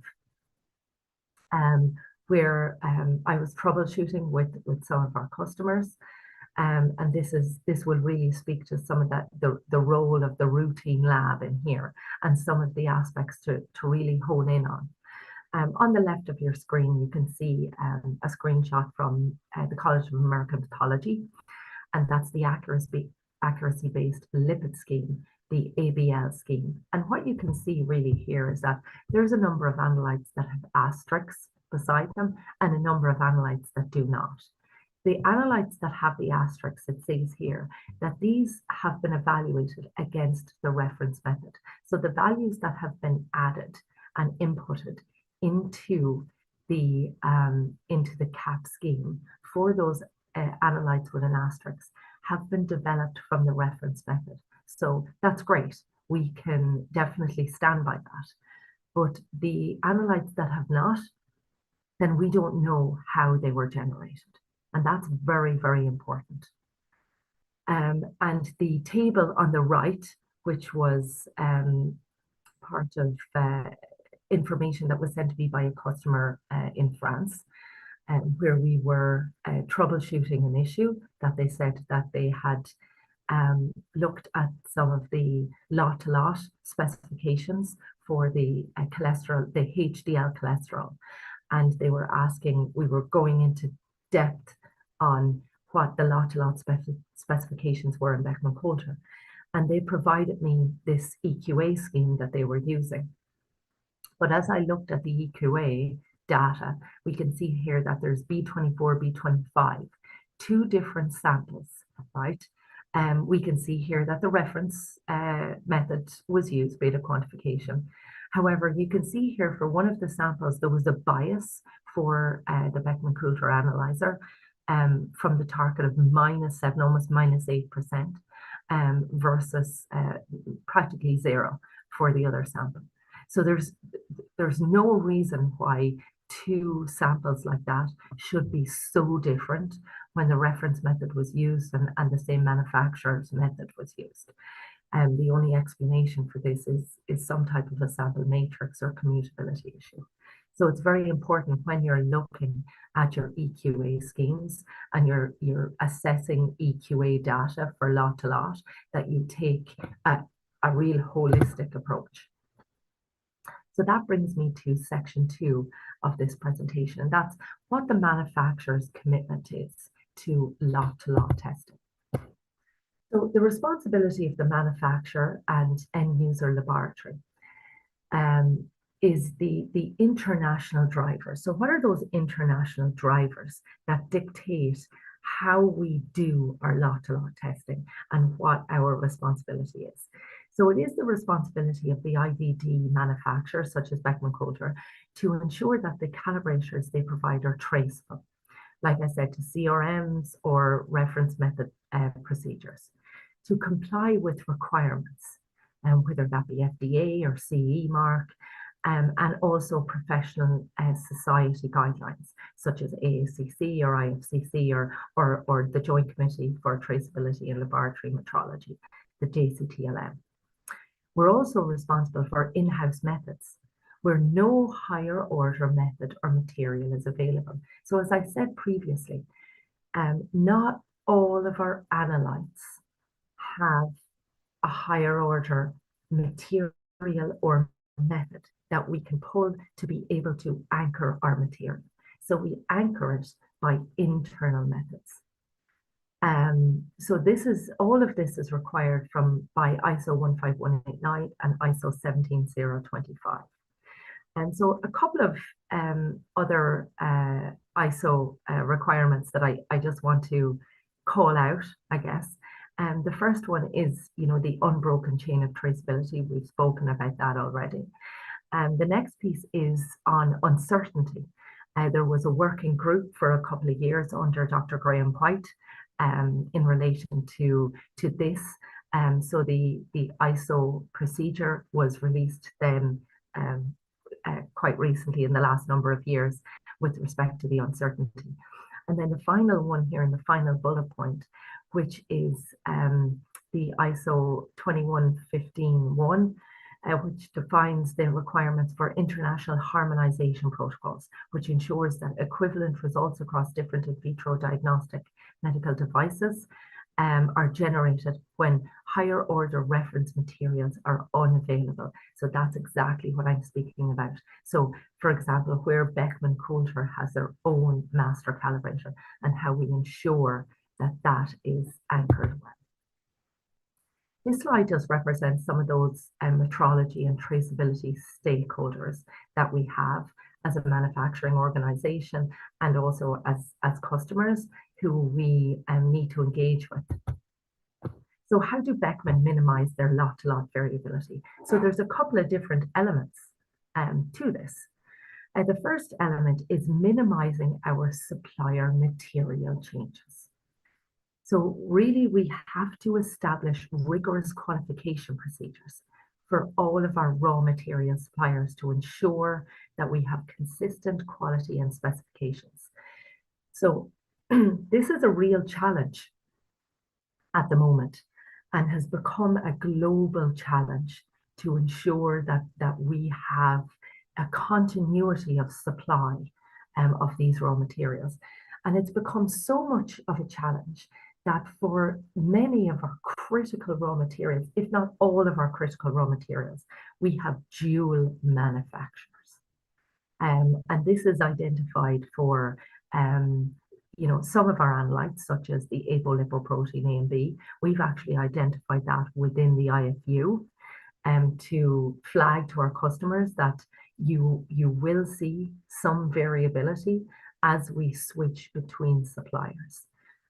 So we've tried to identify that, and we work with our local teams in each of the geos to look at what that variability is.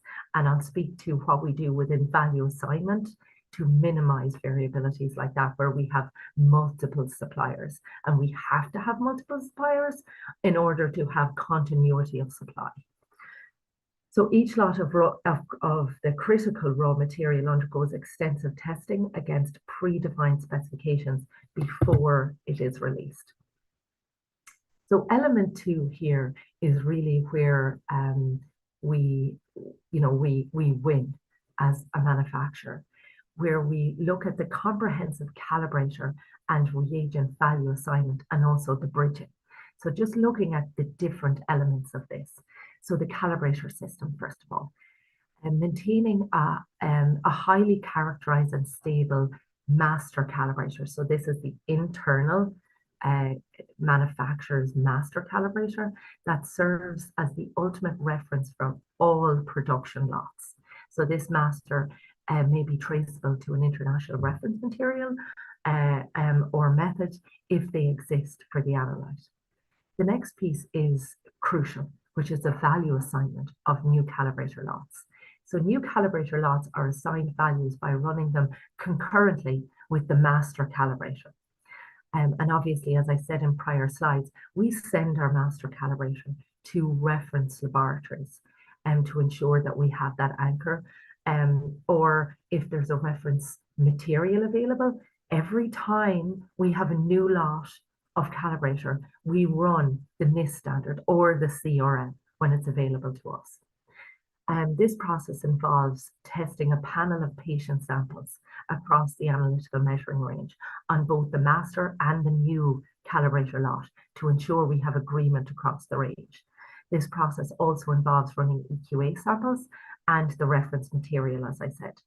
For an analyte where there's a reference method, as I said, Beckman will send it to the reference laboratory. So it's very important that we run patient samples. That is the key here, because that is the gold standard of commutability here is our patient samples. So we run patient samples together with EQA and together with QC. And if we're seeing any kind of a bias that's driven by a raw material, then we would always choose to absorb that bias in the QC and to maintain our full traceability within the percentage that's clinically applicable for our patient samples. So if we do see any kind of a variability, we'll absorb it in the QC and we will not impact patient samples. So then for reagent lot bridging studies, new reagent lots are tested side by side or bridged against previously released marketed or reference lots. And again, we run patient samples and we run quality control materials. And this confirms the consistent performance. As I mentioned before, we have some very complex reagents such as apolipoprotein A and B, where we have to run the reagent and calibrator combinations together. And it's in situations like that where we look to all of the different data points in order to ensure the continuity and the minimizing of lot-to-lot variability. At the, you know, and again, as I say, our key piece here is minimizing lot-to-lot when it comes to patient recovery. So if we see any kind of a difference, we will absorb that difference in QC. And customers may see a difference for QC, but their patient sample integrity is maintained. So we define acceptance criteria. So we have strict statistical criteria that are applied across the lots. And we look at bias and correlations and agreement zones. Then we have a standardized manufacturing process, of course, and in-process controls. So all the way along the manufacturing and process steps, we do in-process testing. And we ensure that our in-process testing is a funneled testing. So our specifications are funneled such that our internal specifications are a little bit tighter than our next level specifications, which are a little bit tighter than what our customer requirements are, so that we can ensure that once we release product, it will meet our customer demands. We also employ a very rigorous, accelerated and real-time stability testing program for all of our reagent lots that go through our value assignment in QC. The last element of this, which is element 3, is a statistical process control. So this is extremely important. It's a type of trend analysis, right? So we use this statistical process to monitor the manufacturing parameters and the release testing results over time. This really helps us to preempt, right, and detect trends that could potentially cause future variability before they reach our customers. So we track and trend this, and we have people that are reviewing this all the time. And then we also have action or what you may call critical limits, establishing warning flags, whereby as we test internally, there's a warning flag whereby it, you know, a result may meet the in-process control acceptance criteria, but it's just on the edge. So it would trigger an assessment by a cross-functional team to look at that and understand what the clinical impact would be before this is released to our customers. And just on that final note, where field notifications are required for lot-to-lot shifts, this is ahead of the release of the product. We bring that cross-functional team together. And that includes regulatory representatives, it includes technical representatives, quality representatives, and our product managers. And the team will discuss the patient impact across the varying cohorts, across the analytical measuring range. And based on the shift and the impact, Beckman Coulter will issue a customer letter if they need to inform our customers of a shift. From time to time, as I said in one of the previous slides, if we do see in our internal process, if we do see that there's a lot-to-lot shift, we will go back and, as much as possible, absorb and adjust that shift within QCs rather than in patient samples, and therefore maintaining the clinical integrity of the assay. And therefore, in such a case, the customer letter, if it's required, it would identify that our customers would see a shift in QCs, but not in patient samples. So there's quite a variety of those types of sub-letters that we can write to inform our customers ahead of time of some of these lot-to-lot shifts. So thank you very much for listening to me, and we've come to the end of the my presentation, which is the manufacturer's input into minimizing the. Thank you.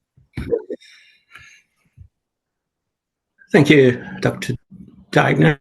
That's a fascinating insight into the rigorous steps the manufacturers follow to minimize lot variability and maintain traceability. Thank you for that. So we'll move on to the question and answer session. There are a number of questions in the Q&A column. I feel the best way to handle this is for all three speakers to look at the Q&A column, and well, I can assign the questions to you, or maybe when I read out the question, if one of you feel you're best placed to answer that, that would be useful if you put your hand up. And for the audience, I see that a lot of you have used the chat column to ask questions, and you've been prompted to, in fact, put your questions in the Q&A column. So if you haven't done so, please transfer them to the Q&A column. So does it sound okay to the three speakers? If I start just reading out the questions and see if you want to handle that. So there are 22. I don't know if there are 22 questions, but there are 22 comments. So the first one is there are much simpler protocols for reagent lot-to-lot verification. Maybe Dr. Johansson, would you like to? Are you able to see the Q&A? Yes. Yeah. So the first question. Yeah. Says Yeah. P.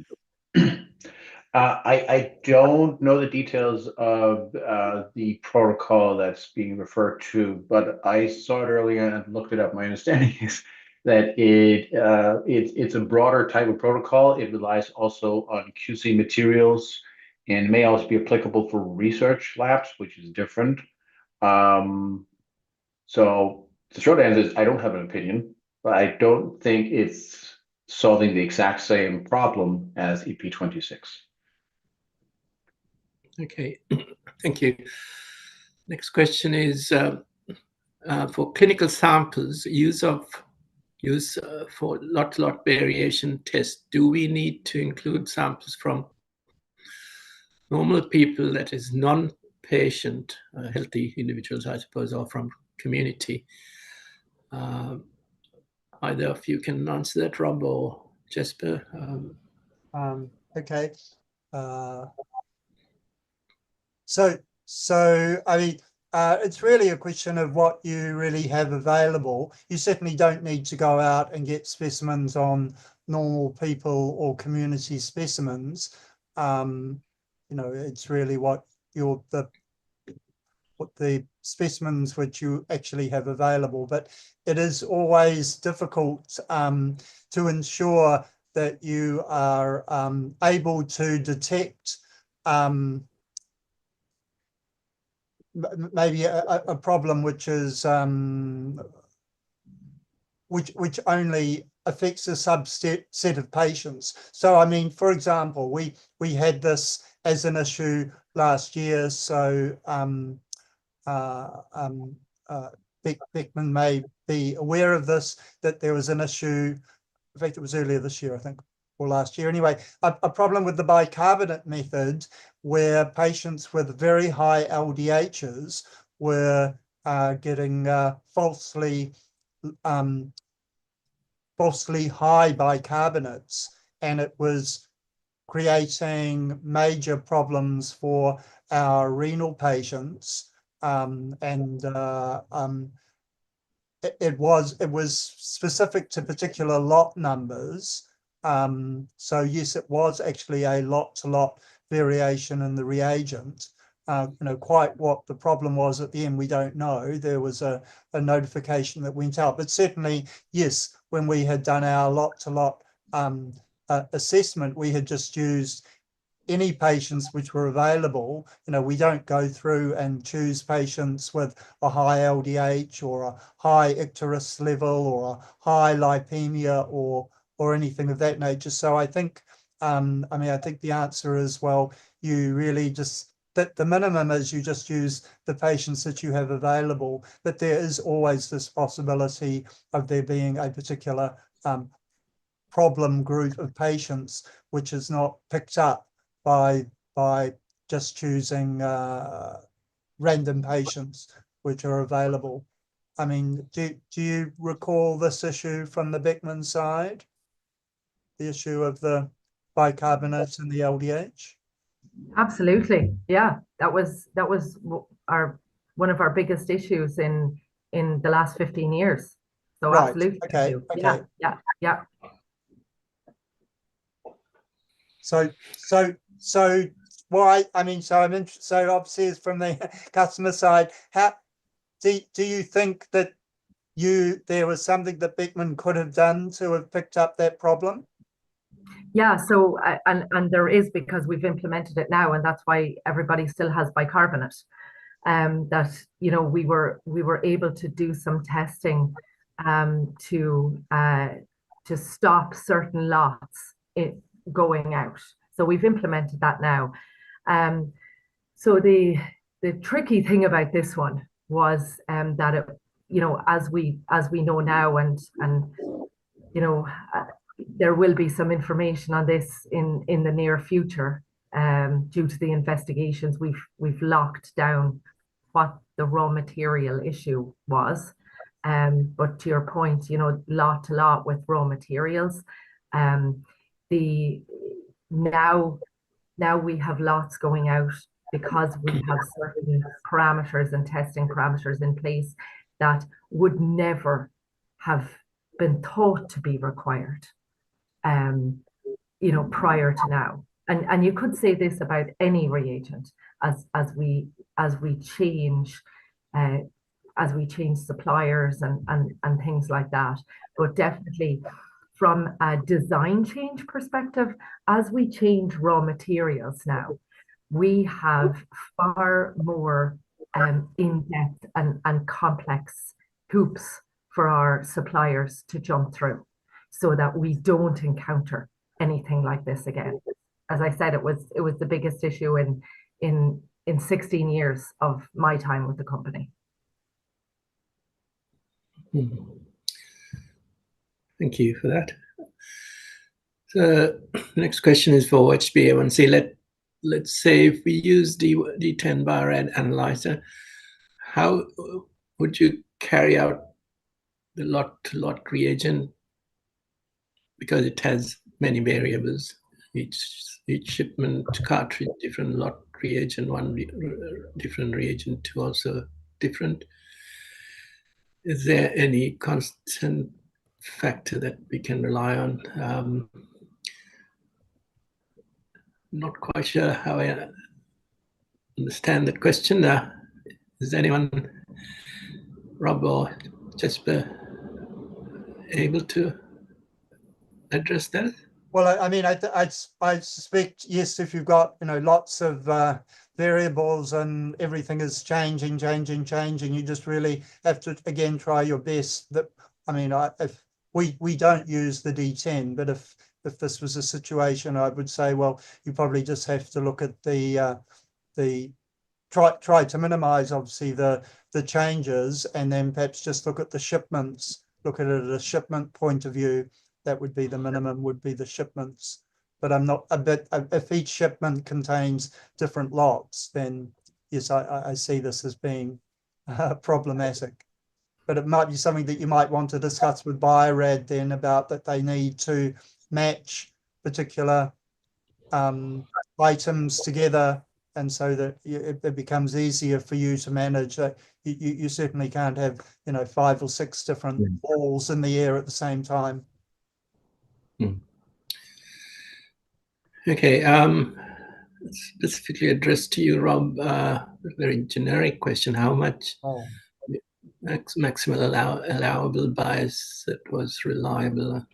Well, I mean, up till now, we've been, as I say, using the RCPA APS, and we've actually been using the full amount. But actually, in preparing this talk, I realized that that's probably too generous, actually. And I would say probably, some people are saying it should be 50% of the allowable bias. And so, and I think, yes, I think it can be, again, as I said, a bit misleading, because we're so used to really looking at the means of the QCs and saying, oh, well, it hasn't really changed very much. I think you probably would have to say use a criteria best like less than 1 standard deviation of the CV, or if you wanted to use the allowable bias, something like 0.5. I mean, Dr. Johansson, that you would be suggesting something much less than the total allowable bias. Is that right?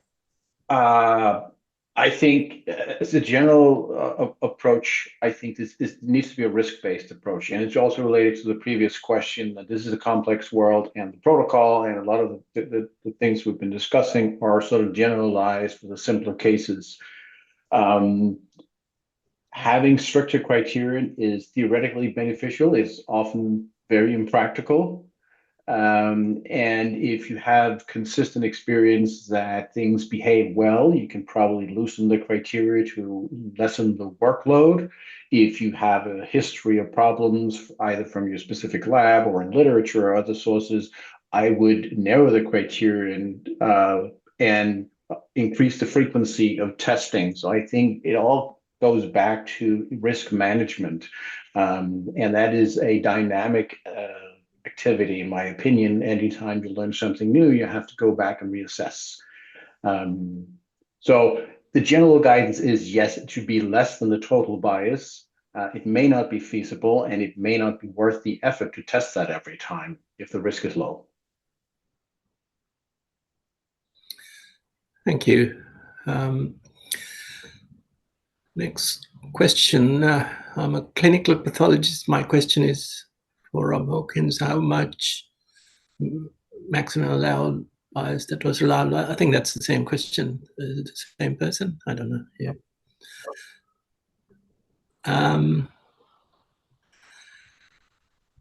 Hi, Prof. What is your opinion on the application of lot-to-lot to molecular test?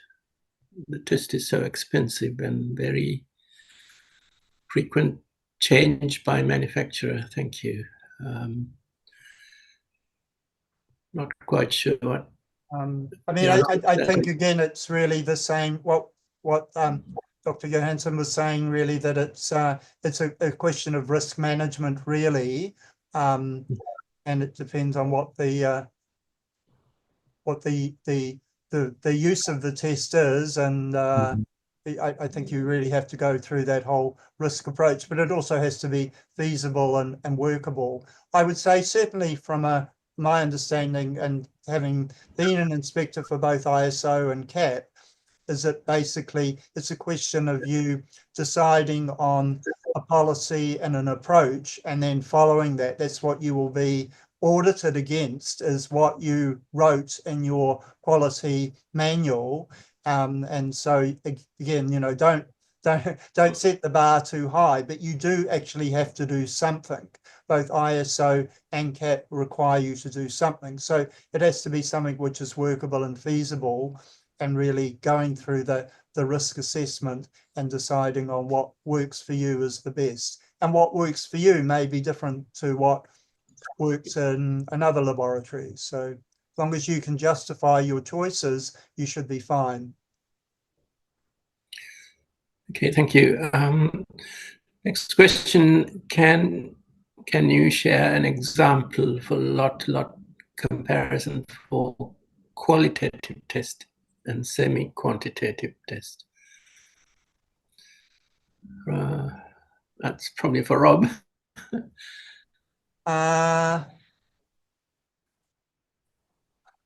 Is there Well, I mean, I think variation for I think you need to think tests? of it about when, so for example, qualitative tests, the question is what actually is the signal, is there for example, a numeric signal? So let's say, for example, we're looking at hepatitis serology. What you report is a qualitative result, but what actually comes off the instrument is a numeric, signal noise ratio or cutoff index. So yes, you can actually you can treat it quantitatively if you want to in that way. There's no reason why you can't. But if what you're talking about is qualitative from the start, so let's say you're doing, I don't know, urinary hemosiderin, which you look down a microscope and you decide on what the color is. Well, yes, I think that one's going to really be very hard, very hard. But certainly most of the qualitative tests that we do these days, it's only at the reporting stage that it becomes qualitative. You're still working from a numeric measurement. And so, yes, you should be able to follow the quantitative result, whether it's qualitative or semi-quantitative in terms of reporting. Can I add something? I agree with everything you said. My understanding is there's no generally applicable guidance for strictly qualitative tests, and I think it hasn't been developed, and it would be a lot of work. Probably it's mostly relied on having internal negative and positive controls along with each measurement run or however that's done. I think that's the current state of the art. Not to say that's the ideal, but I don't think there's any guidance to tell on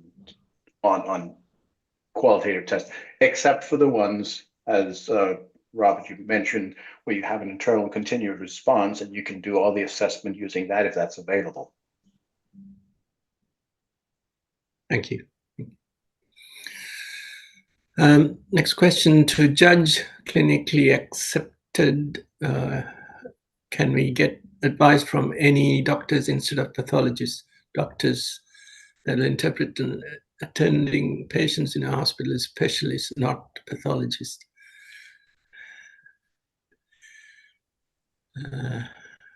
I think there was a different question on a similar topic, and how do you related to the the CLSI guideline? How do you determine the critical difference? I think it's related to that question, and there's no one way of doing it.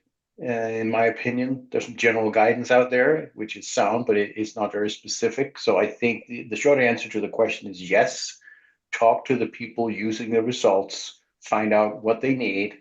That's not an exact science, but there is no exact science. So I think that's a very reasonable approach. And the benefit is that it's accessible and it's specific for that, the population that is being served by that lab. And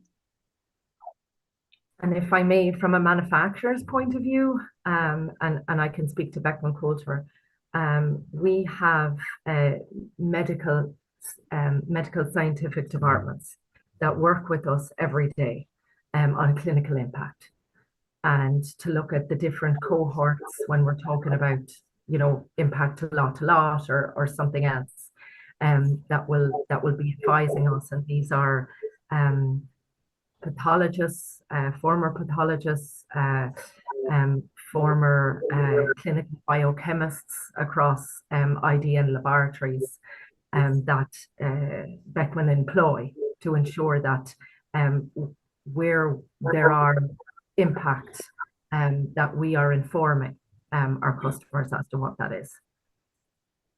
Well, that's good to know.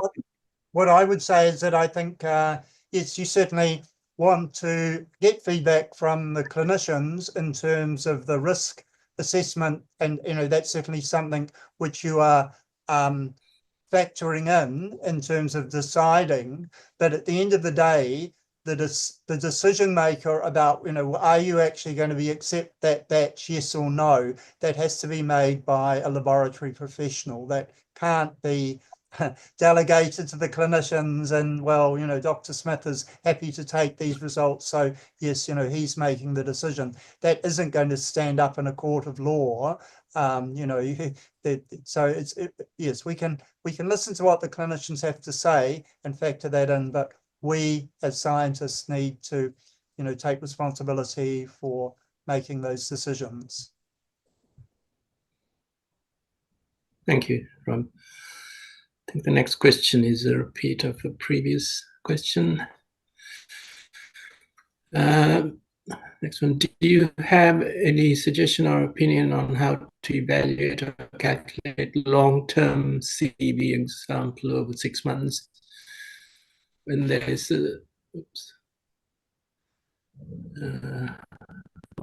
lost it,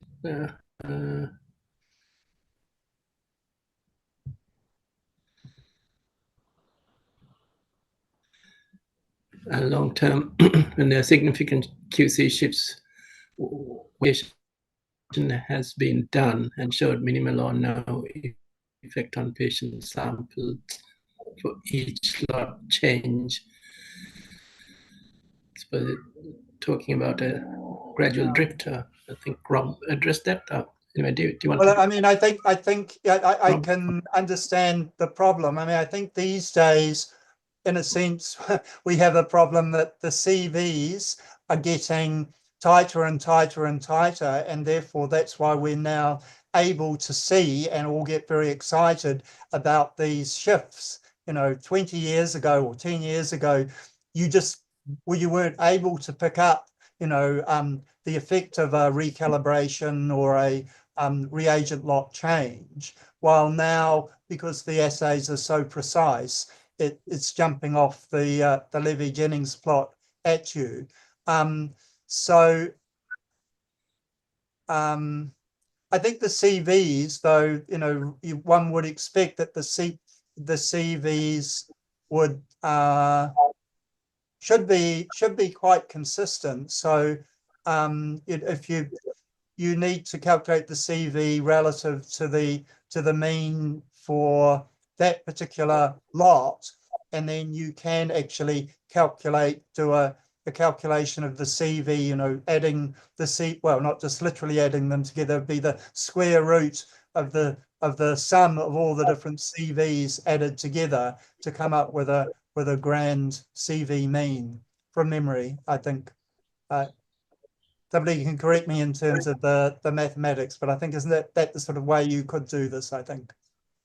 If you were seeing significant shifts, and then that you would actually break it down and then calculate each CV, and then you could calculate a grand CV.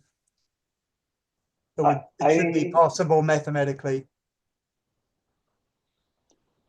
I think that may I understand the question is maybe it's related to the topic of commutability that was mentioned a lot, because it seems like in the question, shifts are seen on QCs that are not seen in the lot verification using patient samples. And if that's the heart of the question, then the problem becomes the shift in QCs are not really real shifts. So you can't use that data to, you can mathematically calculate a CV, but it's not representative of what you would observe for patient samples. And if that's the case, I think that's a real problem. Ideally, you have a bunch of QCs that behave exactly like patient samples and you use those, but often that's not feasible. So I think it's a problem with no one good solution. If the problem is commutability, it is a difficult problem. The best that I can think of is that if you have patient data trending, you can calculate the mean for each lot, and then you can calculate the standard deviation of the CV between those means. That would be a very rough estimate of the long-term lot-to-lot variation that would be observed for patient data. But it's my off the top of my head idea that I think could potentially give some value. In general, if you have QCs that don't behave like patient samples, They're still useful, but they don't tell you everything, and that's just a fact of life. Thank you. So next question is about his lot verification for histopathology, as in sample size. Is that his qualitative test? I mean, are there quantitative histopathology tests?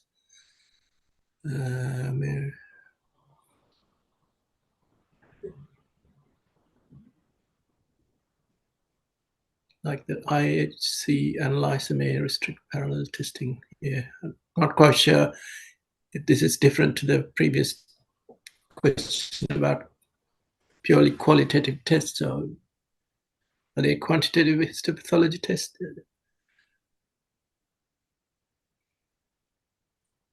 Not really. No. Okay. We'll move on to the next one. I'd like to clarify whether lot-to-lot verification is required for blood bank reagents. Is this process the same as routine batch QC testing performed upon receipt of anti-sera reference cells and gel cards? My understanding is that both the ISO 15189 and the CAP, all common checklists, contain this as a requirement. So yes, it would apply to all areas of the laboratory. Of course, the solution and the approach may be different in blood bank or histo from the approach the chemistry makes, but you still would have to come up with something. And as a manufacturer of like the PK 773, 7400s, that's something that we hold is that lot-to-lot testing of the reagents as well. Very similar procedures that we use to our chemistry or immunoassay reagents as well. So there should be no difference, like Prof. Robert said. Thank you. Next one, do we need to revise RL rejection limit in stage 1 over years using the same instrument, and when is the revision needed? I can talk to that. So the rejection limit is an outcome of the imprecision of the instrument, the clinical needs, so there's a critical difference, and the risks that are acceptable. So it would need to be revised if any of those change, either if you make deliberate changes, for instance, your clinical needs change, or if you have indications that something in your test setup changes, even though it's stated it's the same instrument, if it seems that performance is worsening or changing significantly over time, that would also be a trigger to at least assess the need to reevaluate this rejection limit. But the short answer is, if the foundation of the rejection limit changes, you should reassess. If not, then you shouldn't. That goes with both deliberate and unintentional changes. Thank you.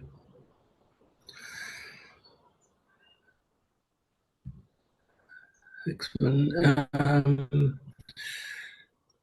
HbA1c kit, if different shipments still receive same lot for column cartridge, but different lots of reagent 1 and reagent 2, is it encouraging to do lot-to-lot analysis? So different shipment, same lot. I understand the question should be something where there are multiple reagents and they don't change all at the same time.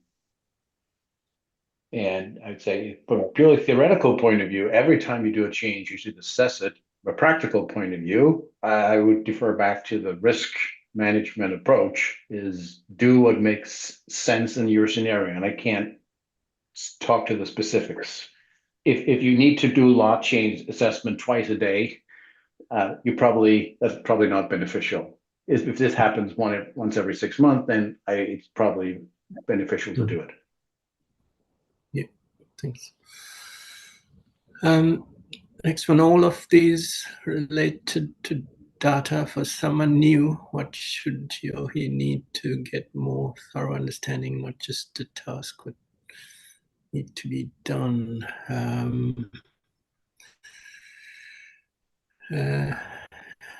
Yeah, it's probably a very basic question.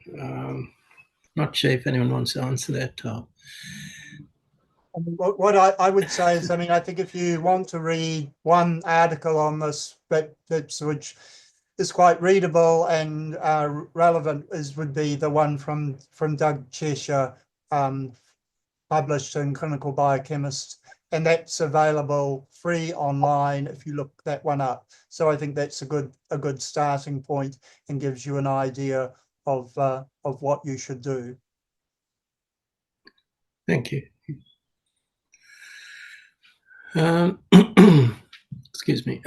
We at lab doing lot verification for each new shipment, even though it's the same lot. So, you know, I think Jesper partially responded to that sort of question. So, new shipment of the same lot, should you do verification? Well, Yeah, I and mean, I think the it's answer is related. yes, ideally, yes, you should. But I mean, you have to think a bit about it's, again, historically, have you seen problems with different shipments or not? Sometimes here in Singapore, yes, we have had issues there, but perhaps in a temperate country, you might not. Or so I would say, but certainly, sure, if you've got the time and the resources to do it, why not? But I suspect that, you know, that with more and more laboratories asking for just-in-time management, where the vendor is being asked to hold the reagent and then just bring it, you know, every week or every 2 weeks, it's just not feasible. And it comes back to also the risk, because if you Yeah. live right next door to the manufacturer, the need to do that for the same lot is probably limited. If the shipment is 6 weeks in a truck through the desert, there might be a good reason to do it every time. So that it depends, and it depends on what you've seen in the past. Yeah, it definitely depends on the geo and the proximity to the warehouses, for sure. Okay, thank you.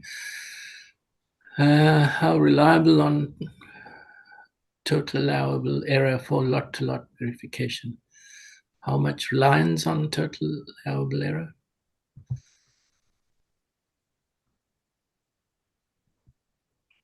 Well, I mean, certainly you have to have criteria that you're going to use if you're going to go to all the trouble of going through this exercise. So you have to decide on what criteria you're going to use. And total allowable error is quite reasonable if you want to use, you know, the biological variation, or you could use the CAP criteria, or you could use the RCPA APS, or you could use the CLIA, but it's just a question of choosing one and putting that in your paperwork and then consistently applying it. Okay, next one. That's I think that's to Marguerite. Is if there is an increase or decrease in results on a new QC lot, what's the first thing we can do to investigate besides the pre-article work we've done? Well,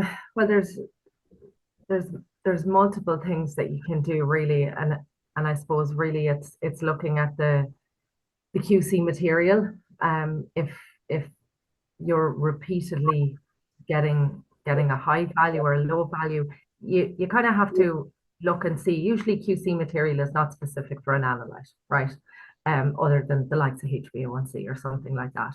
So you have to look and see, is it multiple analytes? Is it one analyte? Is it both of your systems? Is it one of your systems? And really, you know, narrow down that troubleshooting to understand why it would be higher or lower. But then in saying that, when we say higher and lower, they're really subjective terms. You know, I don't love those terms, because we have standard deviation indexes that are, you know, associated with different labs, right? And different labs have like super narrow criteria, and then others have, you know, more realistic SDs that they apply. So you really have to kind of understand what's realistic for your lab, what have you been seeing before. But then if this is really something truly different, then you have to look across, okay, is this a number of analytes or is it one analyte? And then go from there. Thank you. Okay, seems to be the last question. If calibrator lot variation affects QC performance and patient sample results, is it appropriate to apply the same lot-to-lot verification protocol for evaluating calibrator performance? I can say for the CLSI protocol, it does not specifically assume reagent lots. So the protocol is usable for those purposes. I would say just a reminder that this is a protocol for assessing one specific lot change. So it does not take away the need for QCs and external quality assessment, everything like that. But in principle, the same protocol could be used for any change, major maintenance, anything else you think might cause a change in the system. And it is as applicable in all those scenarios.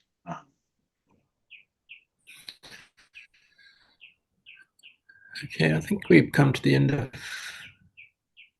questions. Am I missing anything? If not,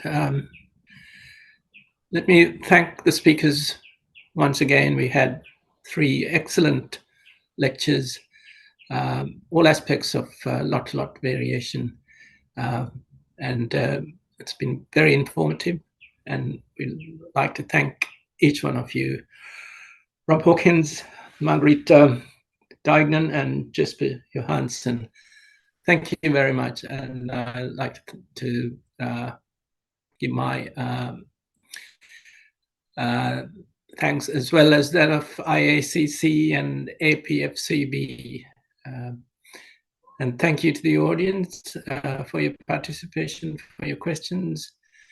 And if you want to clap and digitally, please feel free to do so. Thanks once again.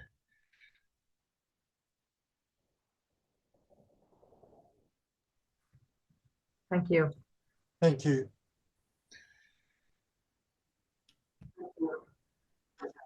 Right, I'm just waiting to see if anyone from IACC is going to know.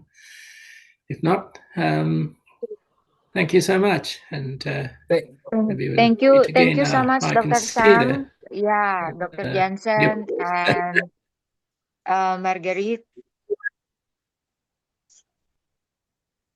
Perhaps we Before, can take a picture, Dr. Tirsa, right? yes, Thank you. before we Okay. end Yes, our please. webinar, can we all open the camera and take a picture as a documentation?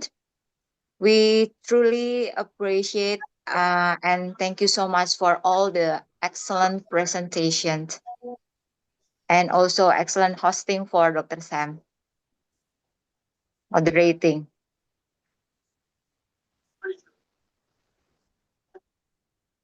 Pak Chris,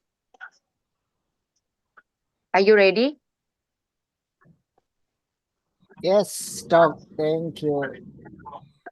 Have you taken the picture? Yes, already. Okay. Okay. Okay, thank you so much, everybody. Dr. Xian, maybe you would like to say something? Just thank you to Sam and Ms. Marguerite, Professor Hawkins, and also Mr. Johansson. It was a very important webinar because lot-to-lot is becoming the prerequisite in the ISO 15189, but very few know about that, and very few can do anything about that. So this will be just a start and in recognizing about this maybe, and then maybe there will be another session to so that we can all implement that in our lab. Thank you so much.